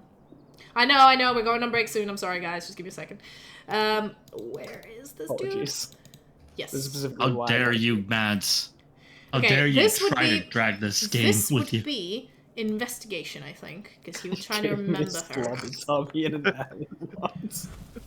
That is a natural 20. As he's Damn. looking over her features, he Damn. goes, I have this one, I may not do much, but I have one quality. I never forget her face. And I've seen her before. Definitely. I think it was on one of my art galleries. She came with a group of, I believe, orphans. She was showing them on a field trip to the art gallery, and I was more than happy to oblige. I believe she's the orphanage director. What was it called? I don't remember the name of the actual establishment, but I do remember her. What was her name? Face, definitely. She seemed like a lovely, lovely human woman. The children really loved her. What was her name again? I'm sorry, my memory. I'm too old for this. Give me a second. I believe, was it Matilda? Matilda. I think it was Matilda. Matilda Commonbrooks, I reckon. Yes, yes. Matilda Commonbrooks, that was her name. Slopicus Topicus. She was yes, very lovely lady. She's contacted me a few times over the years for the tour of various museums and art galleries that I sponsor. Actually asked me to give a talk at the orphanage, but I was mighty too busy, and it is kind of weird to go to the orphans decked out as I am. Yeah, weird that was the hack all along. And apparently the most ambitious one as well. Right. Well, that's not good. She is the one with the hex bags and logic with that. Probably the most versed in blood magic. Shit. Okay, she's probably the one that did the whole mirror thing, do you think? We do Very need to... likely. We busted all the other hacks, and the changeling did say it was the last hack. If she was at the building when the art gallery thing, she probably may have placed something. Right. I will. Is there any of those orphans that's actually in this establishment? What? You mean in my house? Yes, earlier orphans of that. Because it's possible that, if the changeling was under her sole control, she could have plenty of others. I mean, And that would enable spies on a huge degree. I mean, I will ask the staff. We have a large volume of staff. Some of them might have come from the orphanage at some point.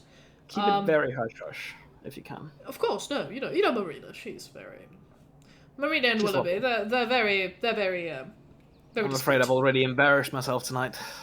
It's fine. I know you have a little crush on her, but she's I think she's got a fiance, so don't you worry.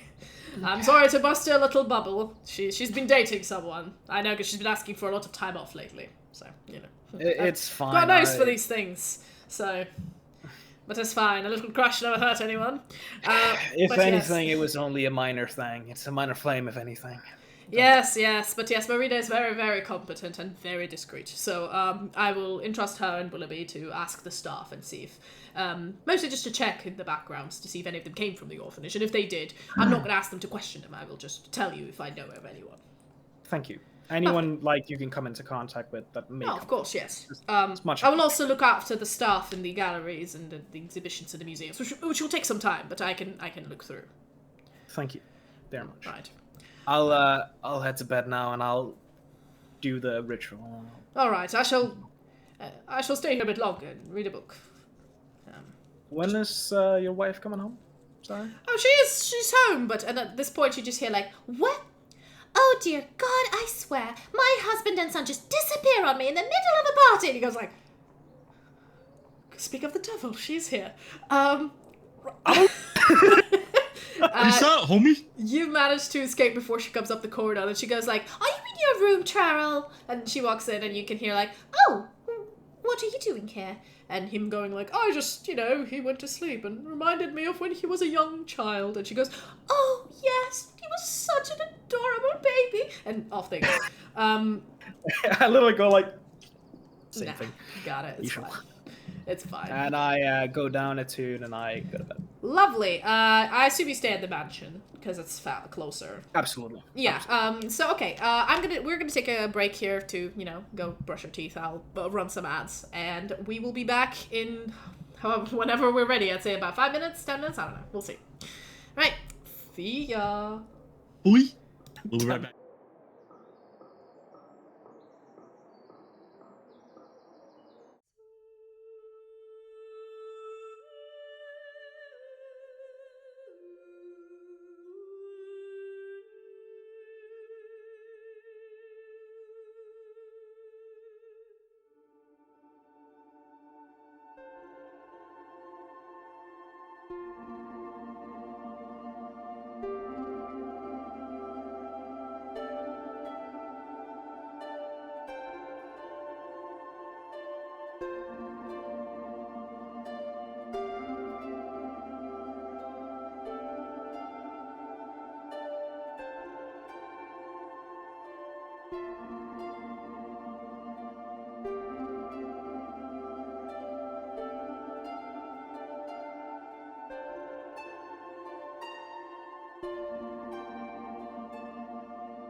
we are back from break.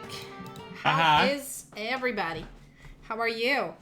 Hope all is well. I don't know if that was 5 minutes, but I was close enough. Anyway.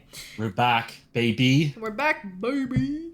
So, before the break, you guys... We're gonna kill some old ladies. You guys have went to bed, so actually I want to make sure that you guys have updated your long rest on the... Yep. On the D&T Beyond. Oh, what away.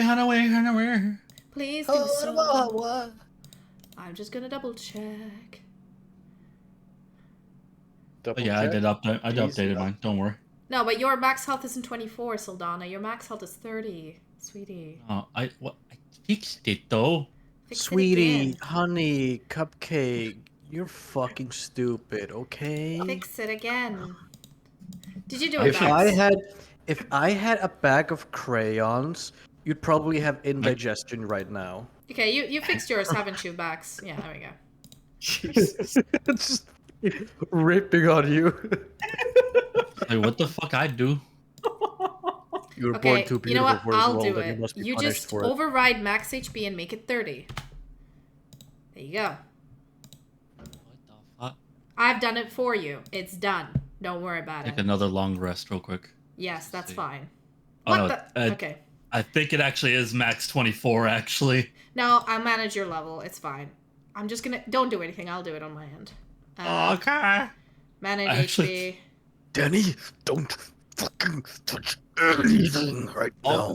Okay. Back from your fucking keyboard right now. Okay, it's done. I It's will done. fist you into the Stone Age. You are Gucci. You're Gucci. Your spells are back. I'm just going to really update. I mean, we're not using Foundry. I'll just update. Oh, wait, you are. You're rolling on Foundry, so I'll update your characters. So just give me 1 more second while you guys can banter among yourselves. All I'm gonna say is you guys went to bed. You had the most comfortable night of your sleep. So it is now early morning because you slept a little bit longer than regular time. so Donna wakes up from her long, very restful nap. Oh no, it wasn't a restful nap, girl. You wake up with a headache. That was You have okay. 1 point. You have 1 point of exhaustion. Damn. And you're gonna keep having that point of exhaustion for all of your rolls, which I will add. I will add on your character. Don't worry about it. But basically, yes, it is now not the day of the festival, not the day after the festival, the day after that, which means everything's already been cleaned up. But in the morning, you know, you'll go have breakfast with the family. Trarel wakes up as well. You all meet each other in the breakfast room, but I'd say. Sorry. Before you meet in the breakfast room, you guys meet up at the lower floor, and the staff, you have a minute to chat between yourselves before you go join the family, as they say, while I do this. So, A minute, 2 minutes. Let's go. Not. Yes. What you got, Mad? Did I have the dream with the? Yes, I will get back to you on that. I mean, just talk between yourselves for now. Come on, tell him about his wet dream with Sky Daddy. Tell me about my wet dream. Danny, I gotta say, I love seeing you eat on your model because it I looks like know. you're fucking imitating a fish. Just I know. It was I'm not eating. I'm sorry, but I'm eating. If you see my mouth randomly moving. Okay. I try to cover my mouth so it doesn't look weird. That okay was not necessary. it's kind of funny. Okay. Well, okay. Carry on. So you had like about 7 fingers up his ass, you said? Like he had a scrape with his nails, and God damn. Yeah, there was like one in there that just wouldn't let go, and it had like a pretty strong bite. Really, like how hard were you? Just like how hard was it for you for a round, just holding on? I mean, it was kind of nice. I mean, he was technically biting my prostate. Oh damn! You guys got those sharp nails. Yeah. I will Eldritch fucking blast my face off if you fucking saying that. Don't tempt us with a good time here. You're gonna do the world a service? Yeah. Damn it.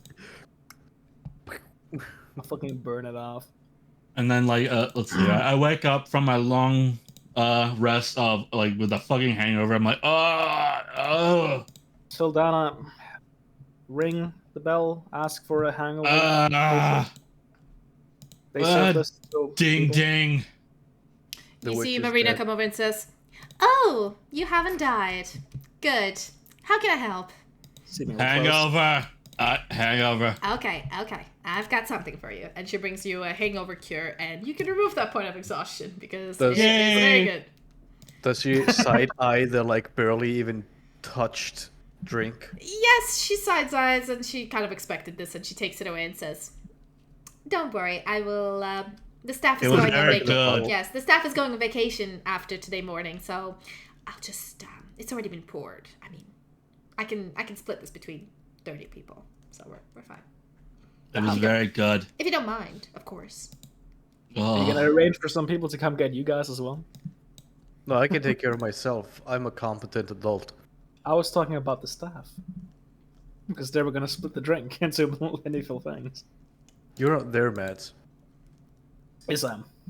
This is after the drink. You walk Okay, in like your pajamas. so- I'm time traveling right now.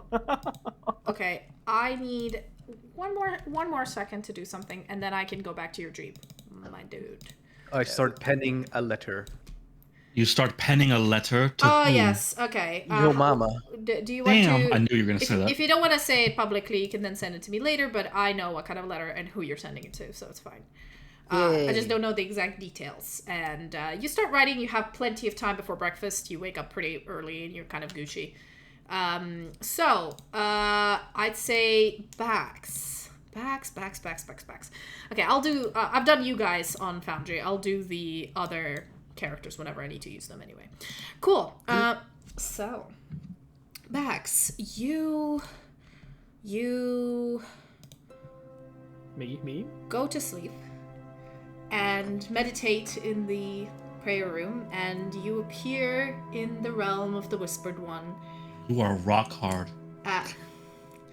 As one does in this moment, and it's currently empty and peaceful and calm. And as you turn around, you sense the presence of the shadowy figure that is your deity. He turns towards you, and you feel sort of a positive vibe coming off of him as he looks at you. But you can't see his face, and he smiles. Well, you feel like he's smiling at you, you can't tell. But, Shadow Daddy. yes, what do? He is in front of you. Mysterious one. I come with some news and also a little bit of concern. If you would answer my questions for today. Yes. That mirror was quite interesting. I have only please. seen the end of that illusion. But alas, I do commend your imagination. Can you hear me whispering, by the way? Yes. Yes. Cool. I'm making fun of you in the chat as we speak. Well, don't read the chat, Natalie. Don't read the chat. Okay, carry on. Only bad things happen to the chat right now. Yes, so what do? He stands there looking at you expectantly. Seems amused. Thanks for the consideration and compliment. Is there any possibility we didn't get all of Trial's soul fragments? Ah, yes, poor Cheryl. As I said, I usually protect my own, but I have limited ability to interfere in the prime material plane. But I can keep tabs on my children, and Cheryl is whole. Do not worry. You have gotten all the pieces of his soul that were spread out in the mirrors. The demoness inside of it, was that an illusion or actually a demoness? Because I'm not sure. I imagine it could have been either. I would say it wasn't, and it was at the same time. It wasn't an illusion that was born of your mind, but it wasn't the demoness herself. It might have been a piece of her soul, or a piece of her being that was locked in the mirrors, or placed there to aid the illusions.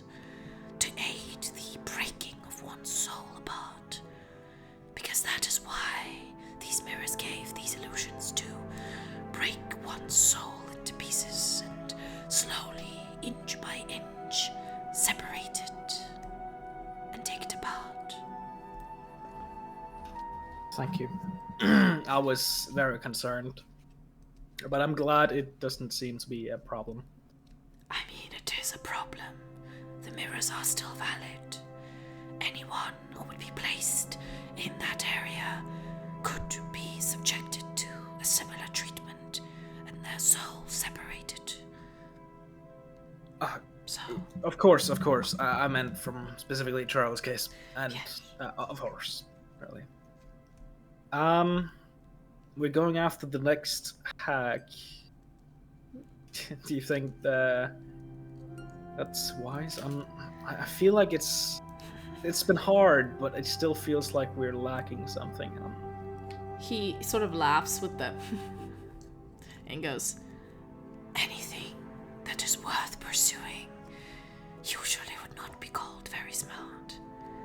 But you are unraveling the mystery. I can feel it. You are tugging at the strands, at the important strands of something that's been hidden from me. You are on the right path, and the more you tug, the more it unveils. But be careful. This one is not as basic as the others. The others had simple desires. One of them wished to mutilate, another wished to eat. This one. It's the ambitious sort, yeah. Yes. And it is the one that most likely found the other two and brought them here and made this coven. I'm not sure what kind of hag she is, but if she can blend in between people and these soul bags, I would say be careful. She might have much more magical ability than the others. So I wouldn't only expect a brute force. Okay. Thank you very much. I'll take your teachings and your advice deep into consideration into the future. And unravel this mystery as well as I can. I believe in you, Bags. and as he says that, he, like, you blink and he appears in front of you and puts, like, an incorporeal hand to your shoulder and says, I've always did. You Daddy? have the most potential. Well, you and one other. and you can see at this point from underneath his hood a little smirk. But I won't tell you who that is. What would be the No. fun of that? You cannot do this cannot right be. now. You cannot do this. And all the times he's seen me being like holding my composure and everything, but at that moment he can just feel like no. Your sphincter tightened at the sound. And as he senses it from you, he giggles a little bit like, I just jest, but it was still fun. Honestly, I'm happy that's the only thing you're jesting about, not the deleted memory. Yes, that was.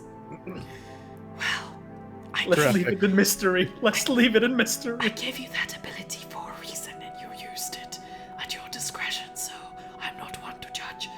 To each his own. But I have to admit, it was kind of hot, you know. oh god. Anyway. Never restore my memory in the future. Your memory is restored. You remember it now. No! What was broken shall be made whole. He Wait, then I'll do a fucking bigger no than Darth Vader. I yeah, swear to God. as you blink again, he appears back to where he was standing in the center at a respectable distance, and he like looks at you and says, Is there anything else you wish to ask me? Not for tonight. No. Thank you for your advice and take care of yourself. Of course. As always, I'm always with you. and as you blink, he doesn't disappear immediately. He like wisps away, and the mist rolls in, and you slowly wake up from your dream, and you are back in the Falonel mansion. I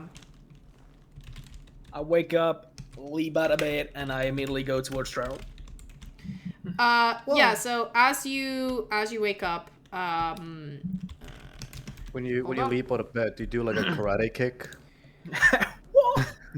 As you make that, And like Marina, the fucking like butler, is like standing there and I just ninja kick her in the face for no reason. I'm like, shit! no, you were in the fucking- basement in the prayer room, which even the staff thank doesn't God. know about. So you managed to get out of there quietly, and you guys all make your way to the breakfast room where the rest of the family is. And as you guys make your way there, you have what's this? As you guys make your way there, you ended up in the you see Beluar, the father, and I will show his picture as well because I've actually realized I forgot to show him to the new viewers. Let me just go back in to where I have them in different folders, which I really should put them in the same folder. It's very funny if it were canon that Bax like flying dragon kicks a maid as he jumps out of bed and like fucking gives her a concussion and just flees the scene. Nah. She just dies, As I said, and he's just like, no. You were sleeping Breaks in her the, neck in on the the chair. you were sleeping in the communion room, and that room is in the basement, highly protected, that the staff doesn't know about. Probably maybe only Willoughby, because he's been with the family for a very long time. Only Willoughby. Marina is. Good old Willoughby. You don't think Marina is in you know, but you don't know. They might have changed the rules now. So this is Beluar Falonel, and he's sitting down there and in front of at the top of the table. Next to him is his wife, who's chattering away about the party last night and like how they both missed it and how it was fabulous and how she herself hates dealing with the nobles, but actually it was quite fun. She's talking about all of their friends who did something silly and somebody that got so drunk and almost drowned in the fountain, and apparently these people were found, you know, in like one of the rooms, and you know, it's lots of gossip. And they And were clapping about what? across from her, you see Trarrell, who sits there, and he's looking a little bit like tired, but he's got his rosy cheeks back, he's got his like complexion fine, and as you guys come in, he looks up at you and sort of smiles tentatively. The table's full of food for breakfast, so feel free to grab some. You guys grab Nom some. nom. Yeah, you grab some food. And a good, like, bread. You know, Yeah, you know lots how of that pastry. how Hans was chomping on that cheese. Yep. That's me on breakfast right now. First of all, it wasn't Hans, it was Steve, but okay. Hans, I Steve, thought it was equally disgusting. It was Steve. Anyway, you guys managed to have your breakfast. Do you guys I'm wanna just have any? eating like these like very sweet like little pastry breads Yeah, there's tons of pastry. because I'm like, you know what, these are good to like absorb the alcohol. It's like an English buffet where there's stuff on the table, but you can also like go past the buffet and just fill up your plate and then sit down, and you know the staff keeps changing once something runs out. There's all kinds of food for breakfast. So, I mean, unless you guys want to talk, it's just Terriani who is All right. going on and so on. She seems to be about Yeah, Tiffany last yeah, night? she Oh seems to my be God. none the wiser about what happened to Trarrell at all. She's just like, All right. honey, she goes, darling, you look a little bit pale. Maybe you should eat more. And then she puts more eggs on his plate, and he like swallows and says, Mother, I'm fine. You know I don't eat in the morning. I have low blood pressure. And she goes like, oh, nonsense. It's fine. You need to eat more. Look at you. You're barely there. There's no meat on these bones. She's too skinny. like we are we sitting together, guys? Yeah. You guys are on the same table. Okay. And then I'm on the kids' table. Yeah. Luba I got my booster seat. Luba is there with you as well, eating as well, and you realize she probably, she stayed the night as well because she was too tired to go back, and it was the middle of the day as well, so she, just collapsed as well. And you're all So, nom nom nom. when do you guys want to go do this? And at this point, Beluar's like, he was taking a sip of a soup, and then he looks at you and looks at his wife, who goes like, Fucking inhales the spoon. he goes, oh, you guys planning something without me? Oh yes, having a big party, but I'm Listen. afraid you can't come along.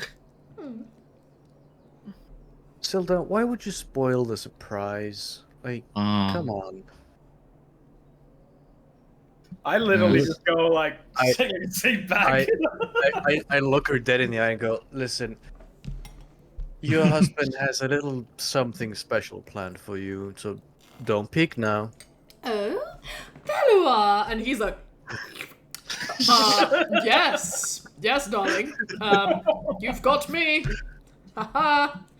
I was, you've done such a good job with the party, and I know you don't really like people, but you ended up doing so well. And, I just thought I might, make up for it. And she goes, oh, darling, that's so sweet of you. After all these years together, I'm surprised at how we're, just on the same page all the time. And he goes, yes, it's amazing. Totally. We just read each other so well. She goes, Completely. of course. Anyway, I will not inquire more, but you know me, I can't keep a secret, so I'm looking forward to it, and it's better not be too far away because I will die of curiosity. And Literally, I'll just die. Charles just sits there, looks at his mom. Literally just explode. Looks at his mom and looks at his dad, looks at you guys and goes like, what have you done? Just eats. He's like, nah. Nah. Literally the same as me, just sits back and goes like, well, shit's happened. He does make eye contact with you back. It is what it is. And when you do make eye contact with him, you notice that, give me an insight check. Oh god. He's feeling kind of horny right now. Oh no. For fuck's sake, can I have a conversation without sexual innuendos from you? No. No. Damn it. You asked for this. Okay, what'd you get? 13. Okay, well, let's see how well he deceives you. Do I have him here? Traddle. Yes, he's still level 3. So it's fine.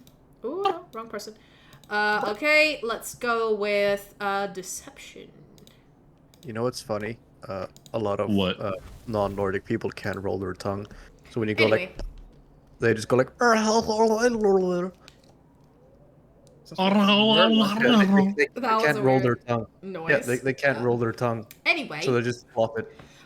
Basically, as you look into his eyes, you notice that there's, like, you've been friends for a very, very long time, since you were, like, small children. You can, some best friends who spend a lot of time together, they have a non-verbal communication spot on. Like, you can just give each other a look and you know what the fuck's going on.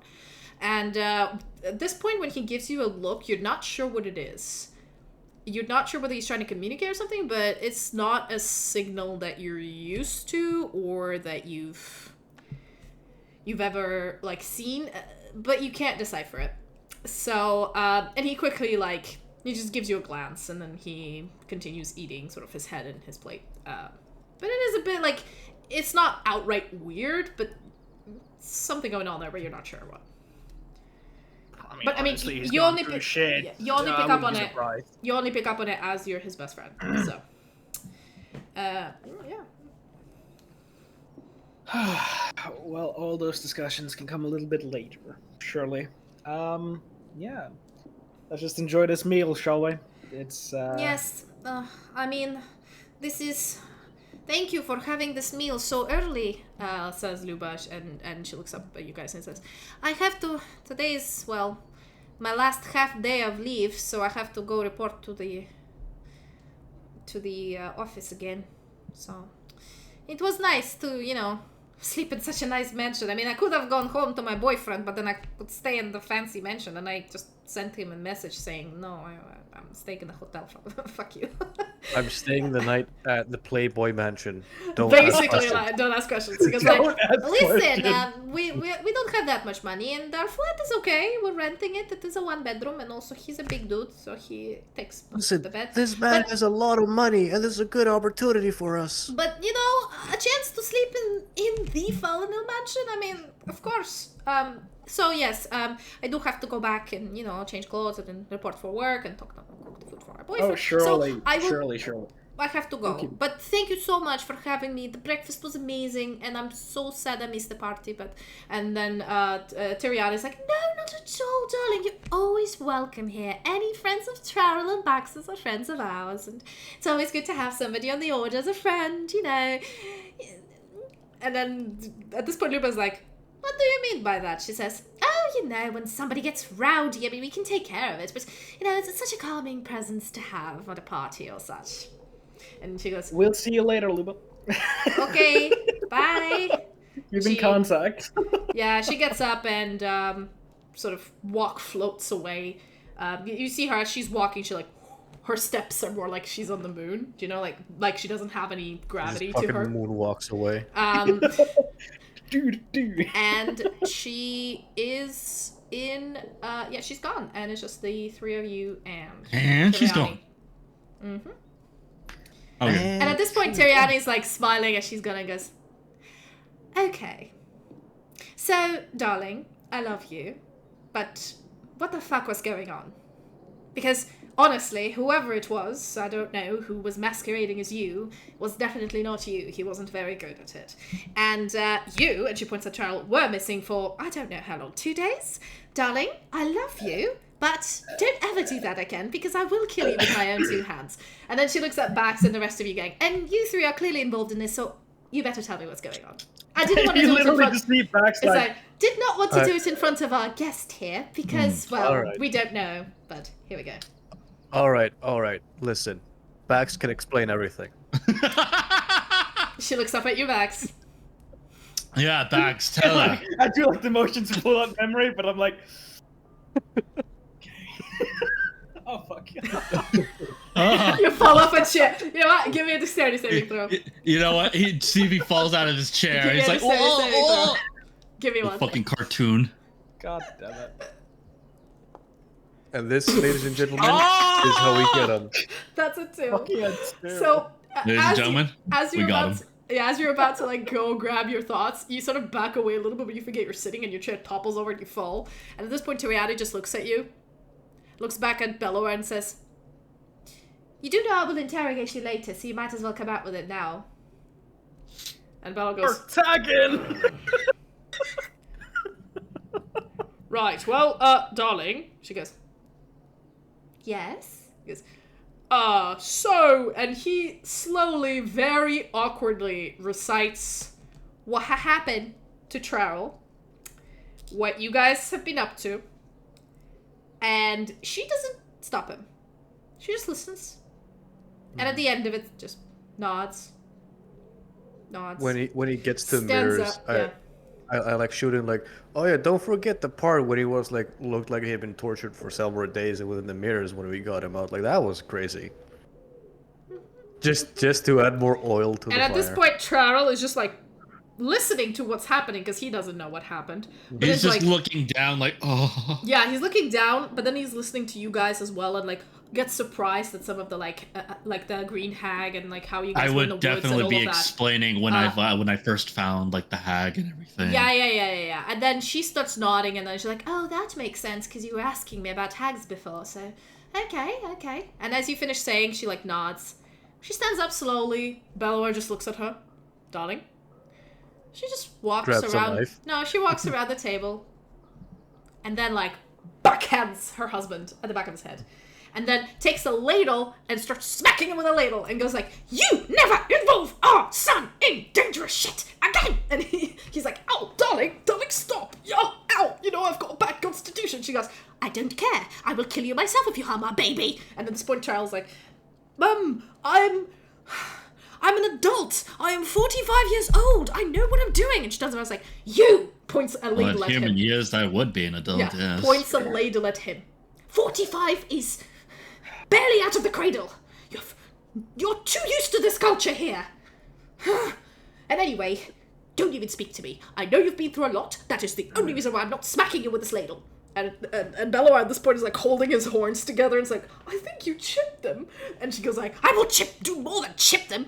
And then turns towards you 3 "Darlings, I know you're not involved, especially the 2 of you," and points at Sildana and Fervent. "You've got nothing to do with this, so I honestly have no tribe with you. You only tried to help. Bax, I will be having words with your mother. Don't you worry." SpaghettiOs! But so far, you 3 are free to go. I have to deal with the men in my family. And at this point, we're gonna go burn an orphanage down. Shrinking, if you don't mind. and then Charles is looking at you guys with this expression "Don't leave me here with her." And this expression, you get back. You've seen this many times on Charles' face, "Help me." Oh shit, my chair. Sorry. Since the cat's already out of the bag. No. Don't leave me. So, as I was saying, do you guys want to get this over with? We burn down this orphanage. I mean, it's probably just get the hag first. But I mean, if we have to burn orphanage together... Right. Do not burn orphanages, please. That is not a very good idea, but... Actually, I think I might have a way. You see... Oh, really? I think we should have told you sooner then. Well, in my free time, because I have a lot of it, I help out at the church, and I also help out at the orphanage. And she gives a look to her husband. So, I'm actually quite familiar with Matilda Commonbrooks, who's apparently a hag. She's, well, I haven't really interacted with her that much, you know, only in a professional setting. I mostly interact with the children there. Oh, Matt's gone. Matt! Yeah, he's running away from the situation. Died. No! I can't believe Bax just died like that. Is his internet gone? Is he on Discord? Wait, he's still on Discord, yeah. Oh. He's still there. Why can't I hear you, man? He started to tell his mom, so he just fucking bounced. He's not saying anything right now, so yeah. I think he might. I think he actually did seed, yeah. Yeah, his internet probably died. He's just gonna leave later. And then when he joins again, he's gonna play the fucking motto. Okay. I like technical difficulties, always, every episode, always happens. Even though this episode's running smoothly because I got a new graphics card that's not overheating and is working well because I literally put it in today. But blame Mads. Yes, technical difficulties is the running theme of this campaign. Anyway, I will carry on with the plan and then you guys can just tell him what it is. But yeah. Honestly, the stream is looking pretty good on my end. But yeah, but that's what I mean. Like, yeah, it's fine now because new graphics card, which is better. Anywho, basically she looks up at you guys and says, "Right then, so I've interacted with her in a professional setting, not in private setting. Mostly interacted with the children because, well, I love the kids." And there he goes. There he goes. Oh no, internet probably. Well, it's okay. We'll might end it earlier if he doesn't come back in like 10 minutes or something. We can go on another break. But basically she looks up at you and says, "So, I could theoretically go to the orphanage and maybe distract her, or ask her to come somewhere on her own where there's no children, innocent children that would be burned along with the orphanage that you're planning to burn." Yeah, now that... Yes, Sildana. And, well... I don't know that innocent yet. In any case, I think I might have a way to get her alone, but I don't guarantee it because we're not really friends. But because I, volunteer there sometimes, I could think up of some sort of a just tell her you're thinking of a charity involving orphans. Yes, or maybe an adoption event or something. Or maybe I could invite her over to here or something and say, "I was thinking of creating a small party for the children. Would you like to take a look at the venue? Yada yada, etc., etc." But what if she takes that into account or something? Maybe she's got a backup plan. We will see. I mean, so far from what you told me, all of this has been... Well, she knows probably that Trarel is implicated in the four of you. Myself and Belloab were completely ignored. So, obviously, we probably are not involved in any of this. But again, as I said, I can only try. But it's better than having her in her own domain. It's better if she's elsewhere. Oh, shit. Ooh, sorry, that's... She's... Because I'm not sure if she knows you know who she is. So. Well, she probably does, considering we just raided one of her huts to give the doppelganger pretending to be your son his soul back, so knowing that he's no longer under her control, you'll probably be one of the first suspects, coincidentally, since A, he pretended to be your son, and B, now he's free. Yes, I know. But, I mean, if you have any better ideas, I'm all ears. But all I mean to say is I could maybe help with that, but... Yeah, if anything, if you manage to invite her here and she says she's going to come prepared. Mm-hmm. But if you guys go there as well, she might be prepared to receive you as well. So, I would say she's prepared either way. The question is, are you ready to have your home completely damaged in the process? Oh, yes, no, you have no idea. I mean, with Trarel practicing magic sometimes, and with my husband being the cheeky one as he is, and the amount of parties we've had here, you have no idea. If you think magic destroys houses, you haven't seen a house party here. I mean, the last what was it? Winter solstice. Oof. We had to replace a whole wing because somebody burned it down. It's fine. We're used to it. I give Bax a look. Yeah, Bax, like, shies away, like, shrugs, like, wasn't me. She goes, no, it wasn't him. It wasn't one of our rowdy guests. We're not inviting him again, but... He was trying to demonstrate the spell called Fireball, and yes, well, things went badly. We have a lot of flammable materials. Do you think Matilda is aware of us? He's actually? Back! Hello! Oh my god, he back. He back! Oh. There's somehow more color now than before. Right? It feels like there's more color. Probably because his PC had a fucking update. Probably. But... Sorry. Oh, I like them chunky. Okay. Basically... So what happened in the interim? So we're discussing a plan to bring the Matilda, bring the lady here, the hag. Because your mum, the Charles' mum knows her from the orphanage, and so she's like, I can invite her here, and, you know, suggest that the children would have a party in the house. And then we just, like, get the drop on her when she just gets over here. But... We're gonna have an orphan party, and when she reaches for drinks, we shank her. But no, best to have a party without any orphans. Maybe just her and ourselves and the skeleton staff, which will be gone for 3 days on vacation, which is not surprising after a big party. And, you know, less people to get, you know, collateral damaged, and no children involved, and we get rid of her. That is my idea. But, well, I mean, the plan was what to do get I her know? I'm as just a woman. Preparation for the... What? I don't know. I think What kind of argument is that? Since when was you being a woman the point of the argument? At this point, Belloar sighs and goes like, darling, no. This isn't it. Shut up. This isn't it, darling. I mean, not everybody is a sexist, darling. You can't just assume everybody's a sexist. She goes like, really? My whole entire life. And off she goes and goes, darling. Okay, please. Can we stop? We need to think. Focus. I do believe this is perhaps the right move, but she may already know, very likely know, about me and, of course, Trowel, and know the connections to this house. Do you think it's that easy? Would she know anything about me? To get her here without any precautions?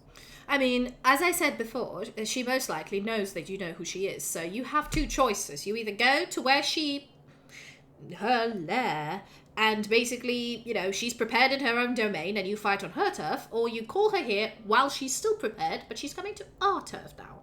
Well, I mean, what I'm saying is she most likely doesn't know anything about me. To put this plainly, we know that she knows that we know that she knows that we know. Sure.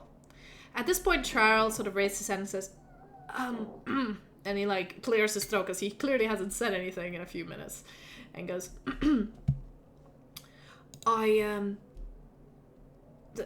there's another thing I wanted to say. I don't think it's just the hag. She has, an accomplice, probably? Of course, there's more people. You're talking about the demon, or? Oh, you've seen her, I guess. Not sure what her real face is. I don't think it was. Anyway, there was something in that mirror with me. I vaguely recall some of these memories. I mean, they're all a bit jumbled because they were happening at the same time, and you know. But I think. I don't know who that is or where that demon person is going to be, but they might also be there at the orphanage. It could be very likely. But but just something to consider. That's why I wanted to say that. I'll keep that in mind. Okay. Thanks. Demon? Yes, demon. Well, elaborate. Yes. Well, during our mirror hopping, we all had a little fair details of whatever we faced. No. Whatever. Anyway, I end out, well, I guess pissing the entity off enough inside of the mirror. Apparently I have that effect on people sometimes. And she tried to like convince me to, hey, you want to sell your soul for a penny? And I was like, no, I'm good. Why you specifically? In for a penny, in for a pound, eh? Why me specifically? Yeah. It didn't happen to me. If you had annoyed her the same way or probably in a different manner, it's probably what made you so special? Well, you were the one who was most efficient at breaking out, yeah? I was able to break out pretty easily. Yes, I was not. It was probably because she saw your will too strong and mine too. Yeah, so why not tempt me? I lean towards Eldana and go, because your will was strong. Probably because he's pretending to be a wizard. You think he's pretending to be a wizard? You don't?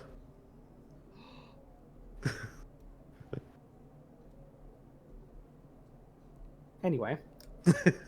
At this Oh point, my god! It's all making sense now! Trara looks up at you guys and goes, well, if you're just worried that it's about Baxam, she also, well, tormented me repeatedly. You were in there for a while. Yeah, so... Did you say yes? No, what, am I stupid? Of course not. Okay, good. But I think she didn't actually, well, to be fair, she didn't actually ask me about the powers thing. She just... Wait, you have similar powers? No, I meant, you know, how, you know, you sell your soul, you get powers from a demon, that kind of stuff. Oh, She didn't ask me. yeah. She just... And then he stops and looks down.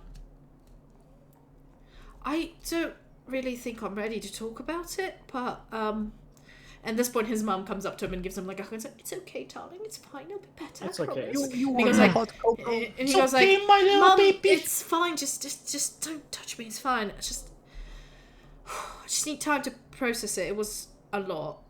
I stand up, I walk over to his side, I like pull my hand on his shoulder, look into his eyes and say, "You'll be fine." As you do Believe this, roll me another insight check. This time with advantage, please. Oh boy. Oh Oh boy. He's pretending to be sad. Oh, that's lame. Damn. What'd you get with advantage? 7. What is he 7. smells? As Oh, you're it's a 3, the other one's a as 6. you're looking him in the eyes as well, You're you see a welcome, Max. flicker of something go through, but again, you can't read him. Like he's just being weird, man. But you suppose, like, I mean, being tortured for I don't know how many Trail hours. is the other He's been in there. chosen one. His like, you did feel him flinch slightly when you touched him, but apart from that, there was nothing really. You're like, maybe he's just really jumpy. There's you sparks can't tell. between you, but you're not sure which kind. Either way, believe me, you'll be fine. And I look over to Belluar and I give him a little, if he looks at me, I'll give him a little... Belluar is like, Belluar is calling some of the maids and putting ice where he got hit with a ladle. He's busy right now. You're really a homie, you'd rub his feet. Never mind. I'll just Your be true like, homie would say lick 'em. that, and I'll return to my seat, and I'll, Anyway, we have this look. I guess we can proceed with the plan, to get the hack here. Plan. You guys will, yeah. Do I guess look we like can I go to have the- like a man with a plan? I guess we can go to the treasury and perhaps see if we can find something to help assist us in this manner. Right, yes, we can definitely search for something that can, well... What are we fighting? A hag? I'm not sure. Which one would it to be? She should be powerful, wouldn't she? Well, I don't know. I don't have any hag traps, but... Do we you can have take a like look. older women repellent? I don't know. Probably in the barrel somewhere. I'm not sure. I never had the need to repel old women. You know how feisty those like, older elves get? Like, it's kind of bothersome. Like, you're trying to hold a party and like this 800-year-old elf What is the like all fuck? over you, and you're just like, get away. Well, to be fair, these days elves usually live to around, yeah, you're right, about 800 anyway, but, you know, Siriani and I are about 760, so you could call us old people. So that's why you can't bring it. And at this point, you see Belloar visibly, like, start, like, rending and says, "You've not seen me on the dance floor, so don't you dare. Don't you dare, young sir. I do not know what your story is, but do not challenge me. When it comes to dancing, I can definitely bring it to a dance floor." Breaks down and breaks. At this point, Teriani is just like, I'm gonna burn up this Right. dance floor. Well, first of all, I don't care what any of you say, but my baby needs rest. and she lifts Charles, goes like, Mum, please. She's like, no, darling, after hearing what you've gone through, you need a therapist, rest, and a lot of hot cocoa, and I shall stay with you all day and all night. and he goes, "Oh, Mum, please, no, I'm an adult." She goes, Right, you can be an adult after a few days. and then, you know, she hurdles him away, ignoring any of your protests, and then probably takes him to his room. I lean towards Bellower and go, "So, think you could do the windmill?" Bruh. I think I can do the windmill. And then he gets up Bruh. and, let's see, performance. I hope he's he gonna fucking fails it. He's I looking hope his he cock fucking out. fails it. Let's see. He doesn't get his cock out, but he does the pelvic movement yeah. associated with it and creates a illusory cock. He is a classy gentleman. He does not need to do that. I'm just like his kind of illusory mesmerized cock. by right now. Yes, he's going to do a performance, right? His illusory cock has like a bow tie and a top hat and like All right. cufflinks. That is a 23. Yeah, that's not a 25. You what? That's not a 25. Did you roll a 25? No, just Shut making up. up a DC. No, I'm the DM. I make the DC. That's Reverse- my job. No! That is my job. Anyway, he does a pretty Reverse decent windmill. inspiration on the DM. He does a pretty good windmill, and then like he creates an unseen servant and creates some sort of music, and he starts just full on like performing and doing like these weird backflips and shit. He's pretty good. Bax will literally just sit and wander in between. Yeah, it breaks down into like breakdance after a second, and it gets up and goes, and that is how you bring it, young man. And flicks his hair Golf back. clap. Golf clap. He goes, thank you. And he looks super proud of himself. And at this point, yeah. I don't have anything else. What do you guys do? I just made a fucking old man swear it out because he was offended. Okay, so when do we go down to go down this orphanage? We're not burning it. I forgot. After we get pressure, apparently. Ah, damn it! I wanted to burn down some orphanages. Come on. Oh, jeez. Okay, so at this point, Belor is just like, all right, to the treasury we go. And you guys go back so you know where to go, because you went there before you went. And I just need to double check. I know exactly. Dickens. Yes. I've got a question for you. No. Absolutely not. No, not butt stuff. Nothing stuff. related to that. Why Well, not I mean- bus stuff? I wasn't Why not us, expecting though? that to be a question, but good to know you're interested. Anyway, I feel like this is relevant at this point. I have some slight suspicions. I may be absolutely wrong, but I'm slightly suspicious. You, if I remember right, all the way back, you were slightly able to seem like you recognize some of the demon writing on blood magic, whatever, on the first bag, hex bag, I believe. Am I listening to this? Yeah, we're on you're our way all to the walking treasury. together. I mean, we're all just walking together. Yeah. Mm-hmm. And I feel like this is really necessary at this moment to ask, how much do you really know about it? Like, just in general. Are you insinuating that I am part of some diabolical cult? No, I'm insinuating you might have some sort of insight about it, whether it's some studious one or sheer experience. I don't know. At this point, I don't care. I just want to know so I don't get myself killed.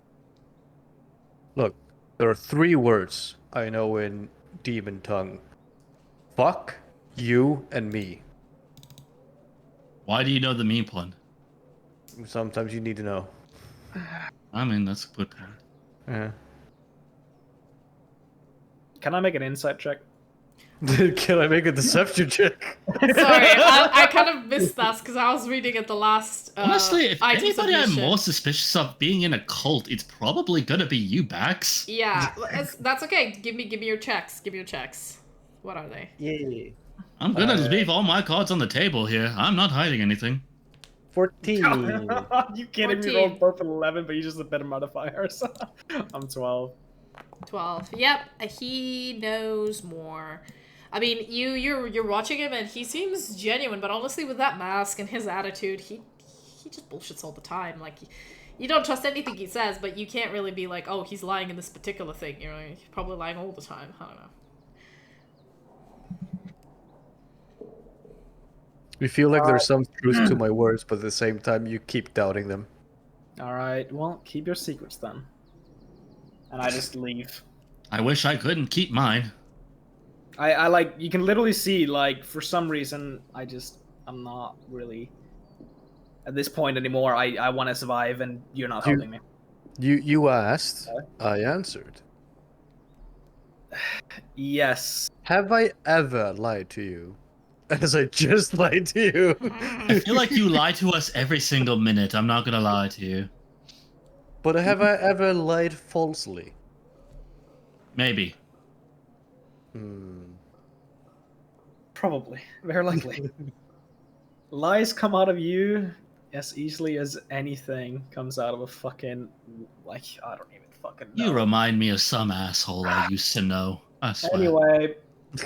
Joking. No, Danny, I wasn't No. an asshole back then. I'll be No, back. you weren't.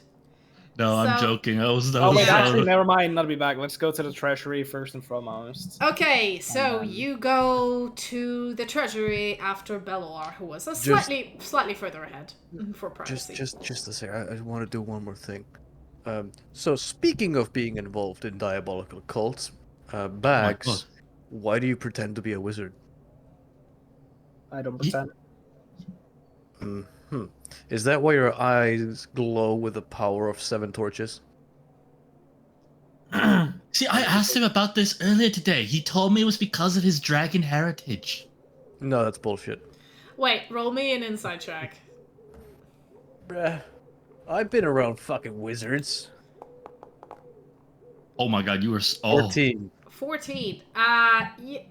I'd say the dragon heritage stuff may explain the claws and the breath and the, hide armor that he tends to get sometimes. The glowing eyes. Yeah, you know dragons have some abilities, but they're mostly elemental. The whole detecting magic thing is like mage ability.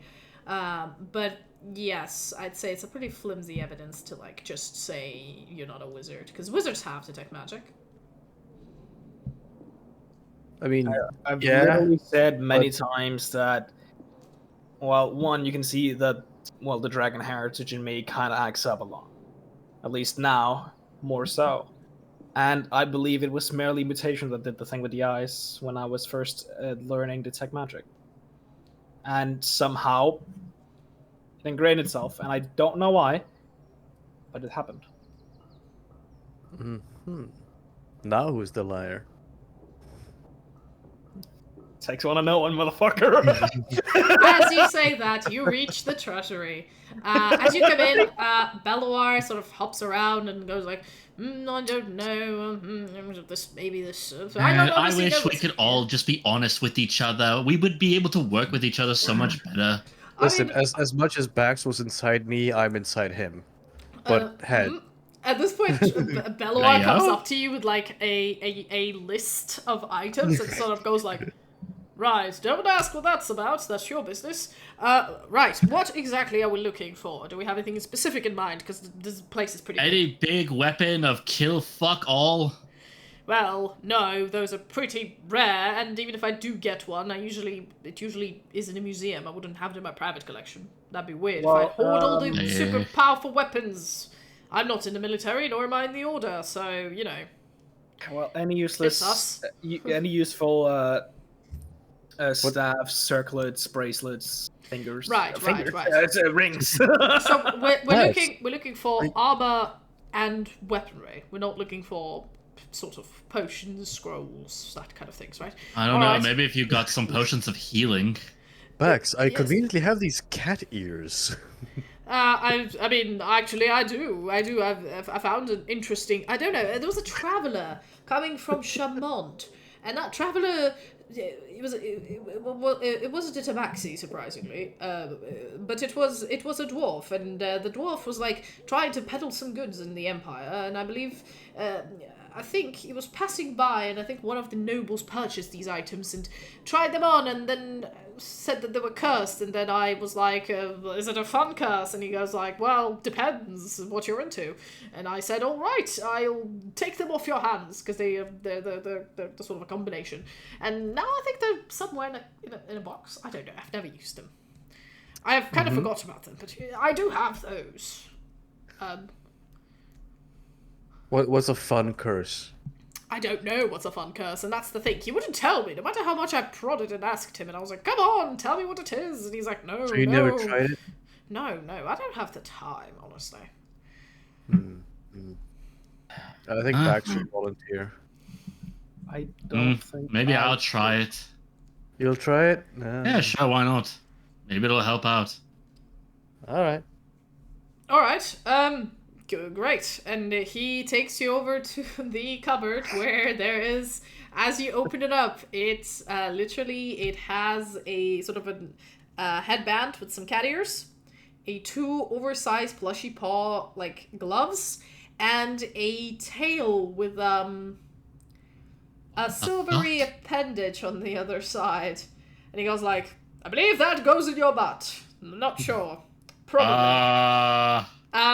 He looks it over. Looks like some sex thing, but apparently I these am are magical. second guessing this now because this does look like some sex thing. I mean, yes, but apparently these are very magical. From what I, Again, this seems like your type of deal.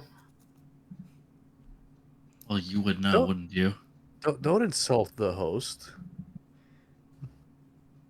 I'm not insulting the host. I'm insinuating that this incredibly awesome item is obviously for the best use for you. For me, Yeah. listen, just because you got a taste of my asshole doesn't mean I'm into that shit. Right, guess I'll just put it back and close the box. And he puts the ears, the paws, and the tail back in the box. It's in the nice, black velvet thing. Closes it, locks it, goes, "Righty, we're looking for armor, aren't we? Alright." And he then goes and takes We'll off- never see that again. No, never again. So close to greatness. Yeah. The super great items I made for the forum. I know, I know. I had them in. I mean, you know where they are. You can always come back for them. You gotta put it on, Danny. You gotta. Listen. You'd have to really sell it to me why I should put it on. And he goes like, In, honestly, in character. Really powerful magic, Danny. honestly, I would say that the ears and the paws are kind of okay. For fun parties, it's the butt plug that's getting really. I mean, Exactly. I'm not going to just do that for I've no done some reason. wild shit in my youth, so would not mind. Might actually try it out at a party once, but we'll see. Just never had the chance, really. All of the parties, I'm supposed to be the classy elf. You know how it is. You go to a society where elves are not common and everybody just assumes that you're this wise and elegant, Listen, posh Sildana, person. While you can get down with the kids and stuff. Sildana, he seems to really want you to put her on. No, I'm just curious what it does. What? I'm not telling you to wear it. I'm not telling anyone to wear it. I just said I have it, and I'm curious what it does, and I can't wear it, and it's going to be here. If you guys ever want to come and take a look, I will not judge. But if you do We don't even know if it will even help us with our fight. No, of course, yes. But I mean, Listen, after this, if you ever want to just try them out, you know where they are, Max. You can always take these just- people in and just tell me what they do once you're done with them. Okay? You just stand here and you enjoy what they look like. We'll not look over there, all right? Just take your time. Really? I don't know. I'm How I feel about, disturbed of this. I don't know how I feel about this situation now. Right, this is getting very awkward. Maybe we should go check out the armor in the corner. And Yes. he waddles Yeah. over to the armor section. Great. Let me 1 second. I need to find. I have different lists. Danny, just like meta-wise, Yeah. it's a really fucking powerful set. But the curse is also kind of interesting. The curse is funny, but like the magic items are fucking great. Yep. It's just a question. It's just like, how curious am I really? I think so Saldana was very wild back in her youth, is what I'm imagining here. Listen, Danny, you're curious, but you're also bi-curious. Well, yes, I am. But it's like I have to think about this about character-wise. Let's see. How? Okay, let me do like a wisdom saving throw for the fuck of it. Okay. Is high good or bad? Oh, nat 20. Yeah. I'm not curious. You look at Sad. it and you're just like, nah. Nah. Life's too short. I've done enough crazy shit. I don't need to know. Life's too short for this shit. But yeah, basically as he So walks close to away, greatness. he I grabs won't lie. Bax. I was really hoping I rolled a nat 1. I won't lie to you. As he's walking away to where the armor Big is, you disadvantage. can hear him mumbling and saying like, honestly speaking, I've got myself really curious now. I might just try it out one of those days when, I'm alone and I don't know. Well, anyway, if I know what they do, I shall tell you through means. Just try it out now. We'll know. I'm not gonna do it in front of children. That's weird. Go We're not behind the children. curtain. Oh, darling. Anybody less than 100 is a child. Well, then I'm not a child. All right then, old man. Show us the armory already. He looks you over. All right. Okay. Give me... Oh, actually, I'll roll. Let's see what we got here. Okay. He's like, well, I have this magically imbued armor with chain shirt. It's basically a +1 chain shirt. It's just a little bit more protection, to prevent... I believe chain shirt is heavy armor. Let me just double check. I'm about to say, I don't... If it's heavy armor, I can't wear it. Yes. What kind of magical property is +1? No, I'm saying it to you. I'm not saying it to... Yeah. Yeah, he goes like, it's just a very... It's a strong sort of... it's a medium armor, actually, chain shirt. Vermilion. It's a medium armor. It basically gives you a little bit of more like a magical shielding than a regular chain shirt would, in a way that sometimes when a sword would have pierced a regular chain shirt, this one holds tight. It's not super magical, but it is not a very common item, but something that I just like the design really. And you look at the design, it's got like nice Viking motifs and such. And it's like I found it from some of the pirates up in between the Sea of Glendraith and whatnot. It was traded over somewhere, but just the filigree is very historically accurate to some of the tribes living on the islands there. So that's why I purchased it for some exhibitions and such. It's not really for the properties. Put it on, Danny. Would you be interested in this armor? I mean, honestly speaking, these are quite pricey things, and I know. I don't think I can wear behind- this. It's a bit too heavy for me. It's a medium one, no? It's medium, yeah. Oh, is this one a medium? Yeah. You said it was +1? Yeah. Yeah, I can wear that. Right. All I'm going to say is, like, I do have quite a few items, but a lot of these are decorative. I think this is the only one that is useful? I've had an adamantine plate armor here somewhere. Oh, there it is. A full set. Isn't it beautiful? It's the one you saw last time, Max. And he goes like, isn't it gorgeous? I do quite like polishing it sometimes. It's so shiny, but very heavy. This one is lighter, and you see that he pulled it out from like behind a crate and something, so you didn't see it the first time you were here. Mr. Belwar, you wouldn't have happened to have ever bought something from the Mage College or something, right? Mage College? Most likely I have. I have a set of stuff as well. But they're very private. They have their own collection. But I think I might have just bought it someone, but you know, all of the items you will see here are aesthetically pleasing or historically important, because you know, it's sort of my trade. Yeah, no worries. It's completely fine. I just figured if you had items that would be pretty efficient in like helping me magically, that wizard things. I don't know. Listen, I've been curating 4 different art collections and 6 different museums, and this is my private one that I sometimes leave items in, sometimes take items out. I honestly do not have a good system. And he looks at a little clip pad and goes like, I really should, like, spend some time cataloging this, but honestly, I have so many better things to do. You realize he might have a little bit of an ADHD and a hoarding complex, but who knows? Dude's a dude. It goes, honestly, so it's going to be a bit random here, I'm sorry. Bit chaotic. No worries. Right, do you want to try this on, the chain shirt, if you want? Yes. I would like to try that. Alright, then put a chain shirt +1 on your in my inventory. Yep. Change. And you basically get a +1 bonus to AC while wearing this armor. Wait, it's a chain. Oh, it's a chain shirt. So it's medium. As a ranger, you should be able to wear it. And you said it was a +1. Let's see. Is it adamantium? You said? No, just +1 chain shirt. Do you want me to add it? I can add it for you. Yeah. I'm like trying to find it. It's not. It's okay. I'll add it for you. I'll add it right now. There you go. I've added it. Equipment. And I will put it on for you. Your armor class is now 16. Oh my god, there it is. I've already put it on. Don't worry. It's in your character sheet. Yay! I won't get hit in. Yes. So your armor class is now just below Fervorance, which you actually needed it for your AC. And he goes like, right. I don't think actually, apart from the beautiful armor, I don't think there's anything useful for you guys. I think there's a lot of just aesthetically pleasing robes and such. And you notice there's a lot of historical costumes and like more cultural things here. This is the only item where I just like the filigree, so I got it.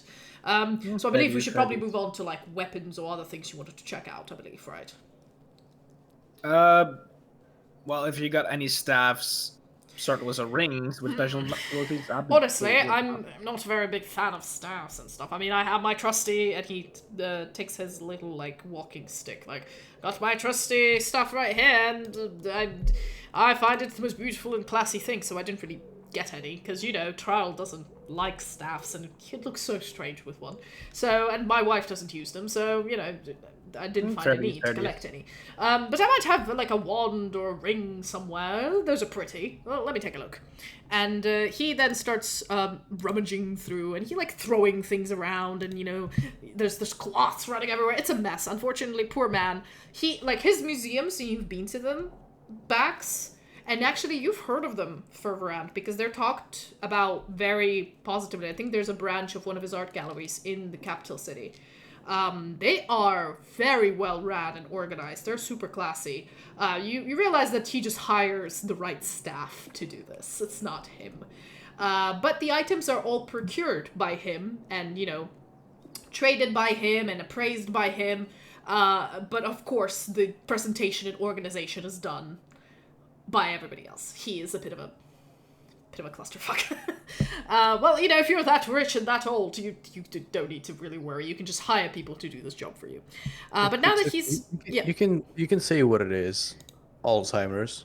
Sure. And, well, I mean, you guys... I've already hinted on this a lot. Him and his Trial's mom and dad are already suffering a little bit from the effects of the fading that the elves tend to have. Because they're this old.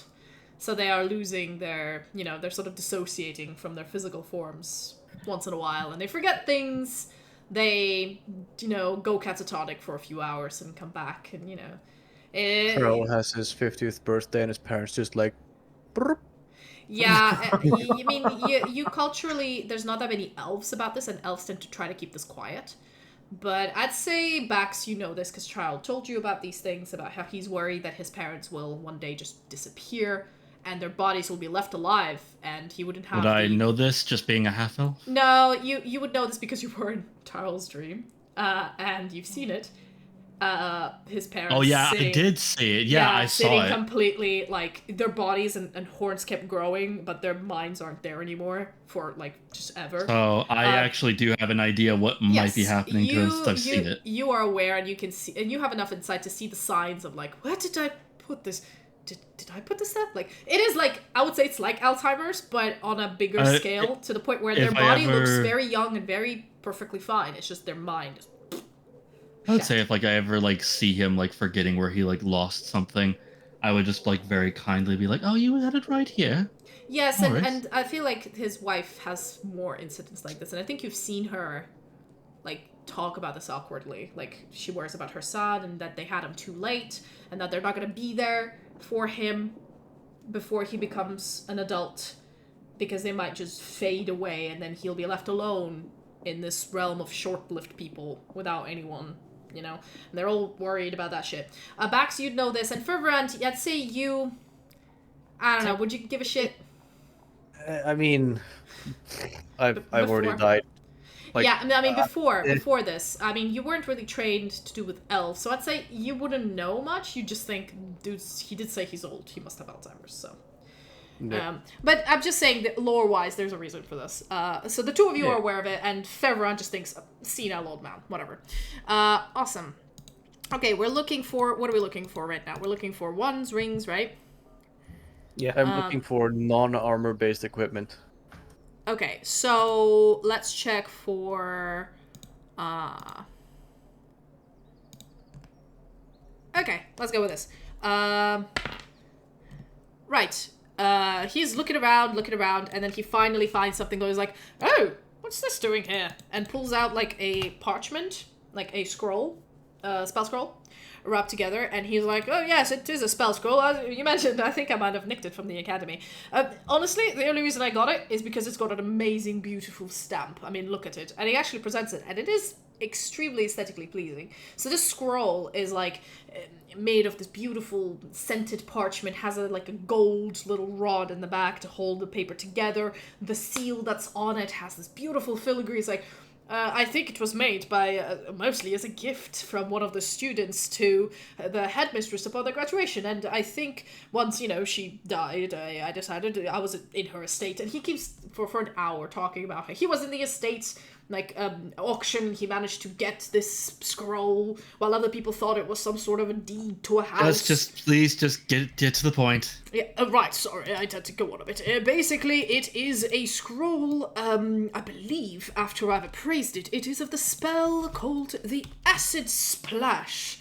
It was a bit of a joke by that student. I think he might have hated his professor, so he got her something really pretty, and then hoped she would use it and then splash herself with acid. But who am I to judge? It's basically a cantrip that a wizard could learn.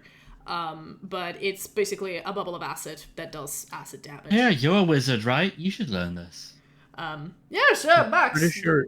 You should, maybe you could benefit from this. And he gives it to you like, you know, because wizards tend to, you know, like spells. I don't think wizards can learn new cantrips. No, I'm joking. Can't they? Even if they're in a scroll? No. It's only spells. Ah, I see. Yeah. Yeah. He goes like, well, it's still a single use, so if any of you wish to use it, you have magical ability, you may... Acid can always be useful sometimes. Yes, so add yourself a scroll of Acid Splash, please, to your inventory. For two. And he goes like, all right. Let me check for some sort of wand or something. Wand of these nuts. You summon an acorn. All right.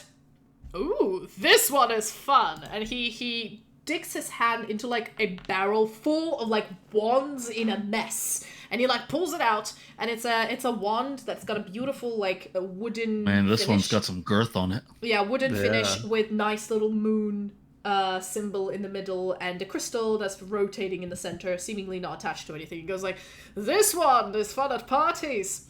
What it does, it forces people to smile. Now you'd think, what use is that, right? But if you are talking to a wizard who's about to cast something at you with a verbal component, you cast the spell and they're constantly smiling and they can't really cast it because it's interfering with their somatic components. No, verbal components. Wait a minute, verbal components? Yes, because, when you say a spell, you have to say the words to say the spell. And what this does, it prevents a person or gives them slightly disadvantage in a way, or, it doesn't completely stop them from saying the correct words, but, the spell might not work properly. So it is quite just a fun little thing, really. Could be an idea. I do not think... If you don't want to, I'll just put it back. I'll take it. Alright, there you go. You get a wand of smiles. Basically what it does, it has 3 charges. You have all the charges things, so you also have the horning toot. The horn of tooting. Anyway, with this one, basically if you expend 1 charge and target a humanoid you can see within 30 feet of you, DC 10 charisma saving throw, be forced to smile for 1 minute, and if you expend the one's last charge, roll a d20, and on a 1, the 1 transforms into a wand of scowls, which is an opposite of it, I guess. But yeah, you have the wand of smiles now. He goes like, right, honestly guys, I'm sorry, you see him is already getting sweaty, and he goes like, I mean, we can check up some rings if you guys want, but I don't know. No worries. Help Dickens with his fan request, I suppose. Right. Well, what did you want, Fervent? Something that's not armor. Right. Let's go with some rings. Why not try the butt plug? Let's see. Ooh, you wish. Right. Well, I have this one. I don't know if it's gonna be if it's gonna be useful or not. But how are you at swimming? Are you pretty good? Are you fast in the water, or are you still slow? Well, I'm average. All right. Average as in like a normal person, I suppose. Yes. So not overly good at swimming. So I also have this another one. Right. So I have these 2, and he pulls out 1 ring that is very clunky and looks like it's got like horns on it, and another ring that looks just very liquidy and watery. And he goes, I love rings and jewelry as well, and my wife tends to enjoy looking at them anyway. But these 2 rings, you pick one because, well, not to say cheap, but again, I came upon these items quite, through a lot of work and effort and money, and of course I know we're doing this for a good cause, but even then, it's not charity. I mean, I can only give you 1 item if you're alright.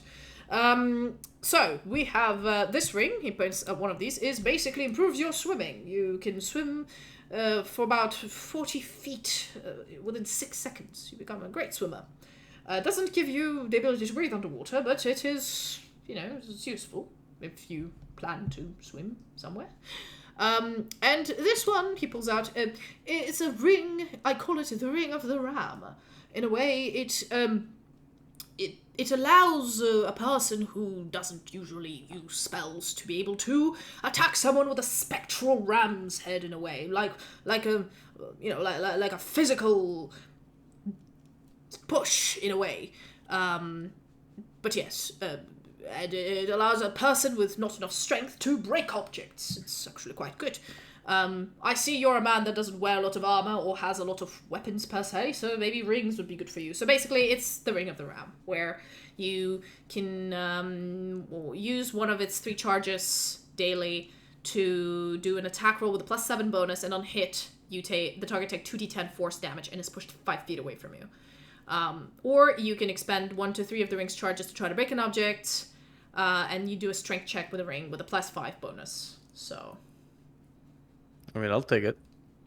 which one do you want? The ring or the swimming or the swimming? The ram. Yes, all right. I mean, you look like a man who would use it, so there you go. Obviously, was it you, Saldana, right? Right. Yes. Remember, you had that elven bow. I did.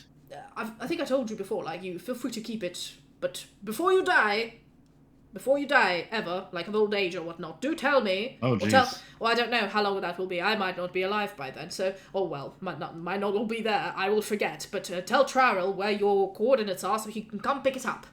and put it back into the heritage heirloom thing. This applies to all the other items. Whenever you people are done with them or decide to stop adventuring or just about to die of old age, just give us a ring and, give us a message or send us a letter. Yeah, and we'll no come pick it worries. up. You know how this works, Bax. I've given you and your family quite a lot of things dependent on that. It's sort of like a long investment, as you may. So these items will return to me. Just don't lose them. If you lose them, I'm not giving you anything. Again. You know the rules. Looks at you, Bax. Take care of my shit. Alright. Before you leave, Yes. do you think you could look at this? And I pull out my jagged shard of yellow crystal on a leather cord. Ooh, yes. I remembered that. Give me a second. The one you pulled out of a black box, didn't you? Yep. Mystery box, baby. Sorry, I have so many tabs Literally a loot box. I have so many tabs open. Okay, so this was shard, right? Mm-hmm. No, I think it was this one. Balbos. What was it? Shard. Nope, not this one. Sorry. You know what? Just for the added measure, I'm gonna put on the cat ears. You're Okay. gonna put in the butt plug? Hold on. Full set, baby. Oh, baby! You're gonna do full set. Full set, baby. Okay. Oh boy, you're gonna find out what it does. I don't think Yeah. you'll be able to attune to the ring though, because I think the ring requires attunement. And all Yeah, these your three items curiosity need truly attunement. got the better of you, obviously. So. Yeah. I can just take over for it, I guess. What with the ring?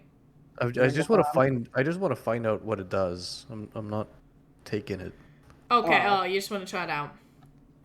I was just kind of thinking, like, eventually, like, during like a combat or something, we're like down our last breath, and we're like we lost our weapons or something, and just in our arm's reach, you just see the cat ears and butt plug, Oh, there and we you're go. like, Sorry. I got nothing else to lose. Okay, he's identifying your, what was it? Jagged shard of yellow crystal and a leather cord, right? Yes. It basically says, oh, this is basically like an emergency healing thing. It's basically, if when impaled into flesh, it dissolves and heals for 4d8 hit points. Nice. He goes, oh, it's quite useful whenever you need like a hit and you don't have potion, because unlike a potion which you need to drink, this is a bonus action, so you just like stab at it. So it doesn't take an action to impale yourself. It takes a bonus action. Nice. Well, that's a good emergency. Because also when you're about to feed someone a potion, it takes an action usually. Mm-hmm. It would take a bonus action because you don't have to feed them. You could just stab it anywhere on their body, and it's like a syringe basically, which is a fast action. What do I just fucking throw it? Yeah, but if you throw it, it can like drop and intercept. The thing is, if it drops on its own, it's fine. It needs to be stabbed into skin, into like flesh, like a needle. Yeah, that's fair. That's fair. Yes. Okay. Now So then, you want to try to try them out. identify Okay. the cat set. Well, it's not identifying. You're just trying them out. Okay. So you put them on. Come on, we And gotta know what it does. You attune, Cat don't ears. you? Okay, I cat don't wanna ears. see ears. this. You I attune don't to the wanna cat see ears, this. and what they do is they are cat ears of dexterity. When attuned, Ooh. you have advantage on dexterity saving throws, and if you take half damage from a source on a successful dexterity saving throw, you take no damage. That's basically like cunning, like rogue's cunning action to was a The like dodge thing. evasion. Yeah. Uncanny dodge. Curse. You're forced into Nyas. Oh, actually, say something. You know what this item is. I Yeah. don't want to do this. I never want to do this. I don't want to do this, yeah. You gotta get your basically, cat ears, Gabe. You're forced Come on. into Nya speak. Nya has to be in at least one word in a sentence, or else the sentence ends on Nya. So, do you want to put the pause on? I put the pause on, yeah. Their paws. These gloves. Oh my god. Okay, they're both hand and leg paws. So these gloves and boots are shaped like large puffy cat paws. While attuned to the paws, you have advantage on dexterity skill checks. So not only saving throws, but also skill checks. However, after a few seconds, what do you do, Ferbrand? Do you remember? I put on a cat pose, baby. Yes. So as he's standing there, what kind of cat pause is this gonna be? Kill me, yeah. Kill me, yeah. Okay. Do you dare the butt plug? Why? I don't have the attunement slot. Well, you can Oh, unattune from something and try it yeah. out. This is terrible, yeah. Or you can take off the gloves and put the butt plug in. It's up to you. I take off the cat ears. Okay. You coward. And as you're taking them off, you do like a weird pose again. Then you put them back in. You're like, oh fuck. I need to leave. It's Anyway. time to put on the fucking tail butt plug. I like a comment lord just comes in at just the right time. Man, it's the end of the episode. We're tired. It's fine. Okay, you put it in, and as you put the butt plug in, I mean, your ass has been greased apparently from the previous. You've already been fisted by backs here. So Hey. You might as well put the butt plug in. So Yeah, he's made room. the tail like starts moving around like a real cat's, and basically you notice that Ferverand is moving twice the speed, so he's basically constantly under the effect of the haste spell. No, However, well, that's what would happen if he was wearing a particular. Basically, I'll just read you what it is, so you know. While attuned to the cattail, you're constantly under the effect of the haste spell, but you must wear a maid outfit for the tail to function. If you try to hide the tail with clothes or armor, or are not wearing a maid outfit, you are constantly under the effects of a slow spell. Why is it gotta be specifically a maid outfit? Because it's This is horrible. it is a troll item. This is horrible, yeah. This is not what I wanted, yeah. Basically, this is what's happening.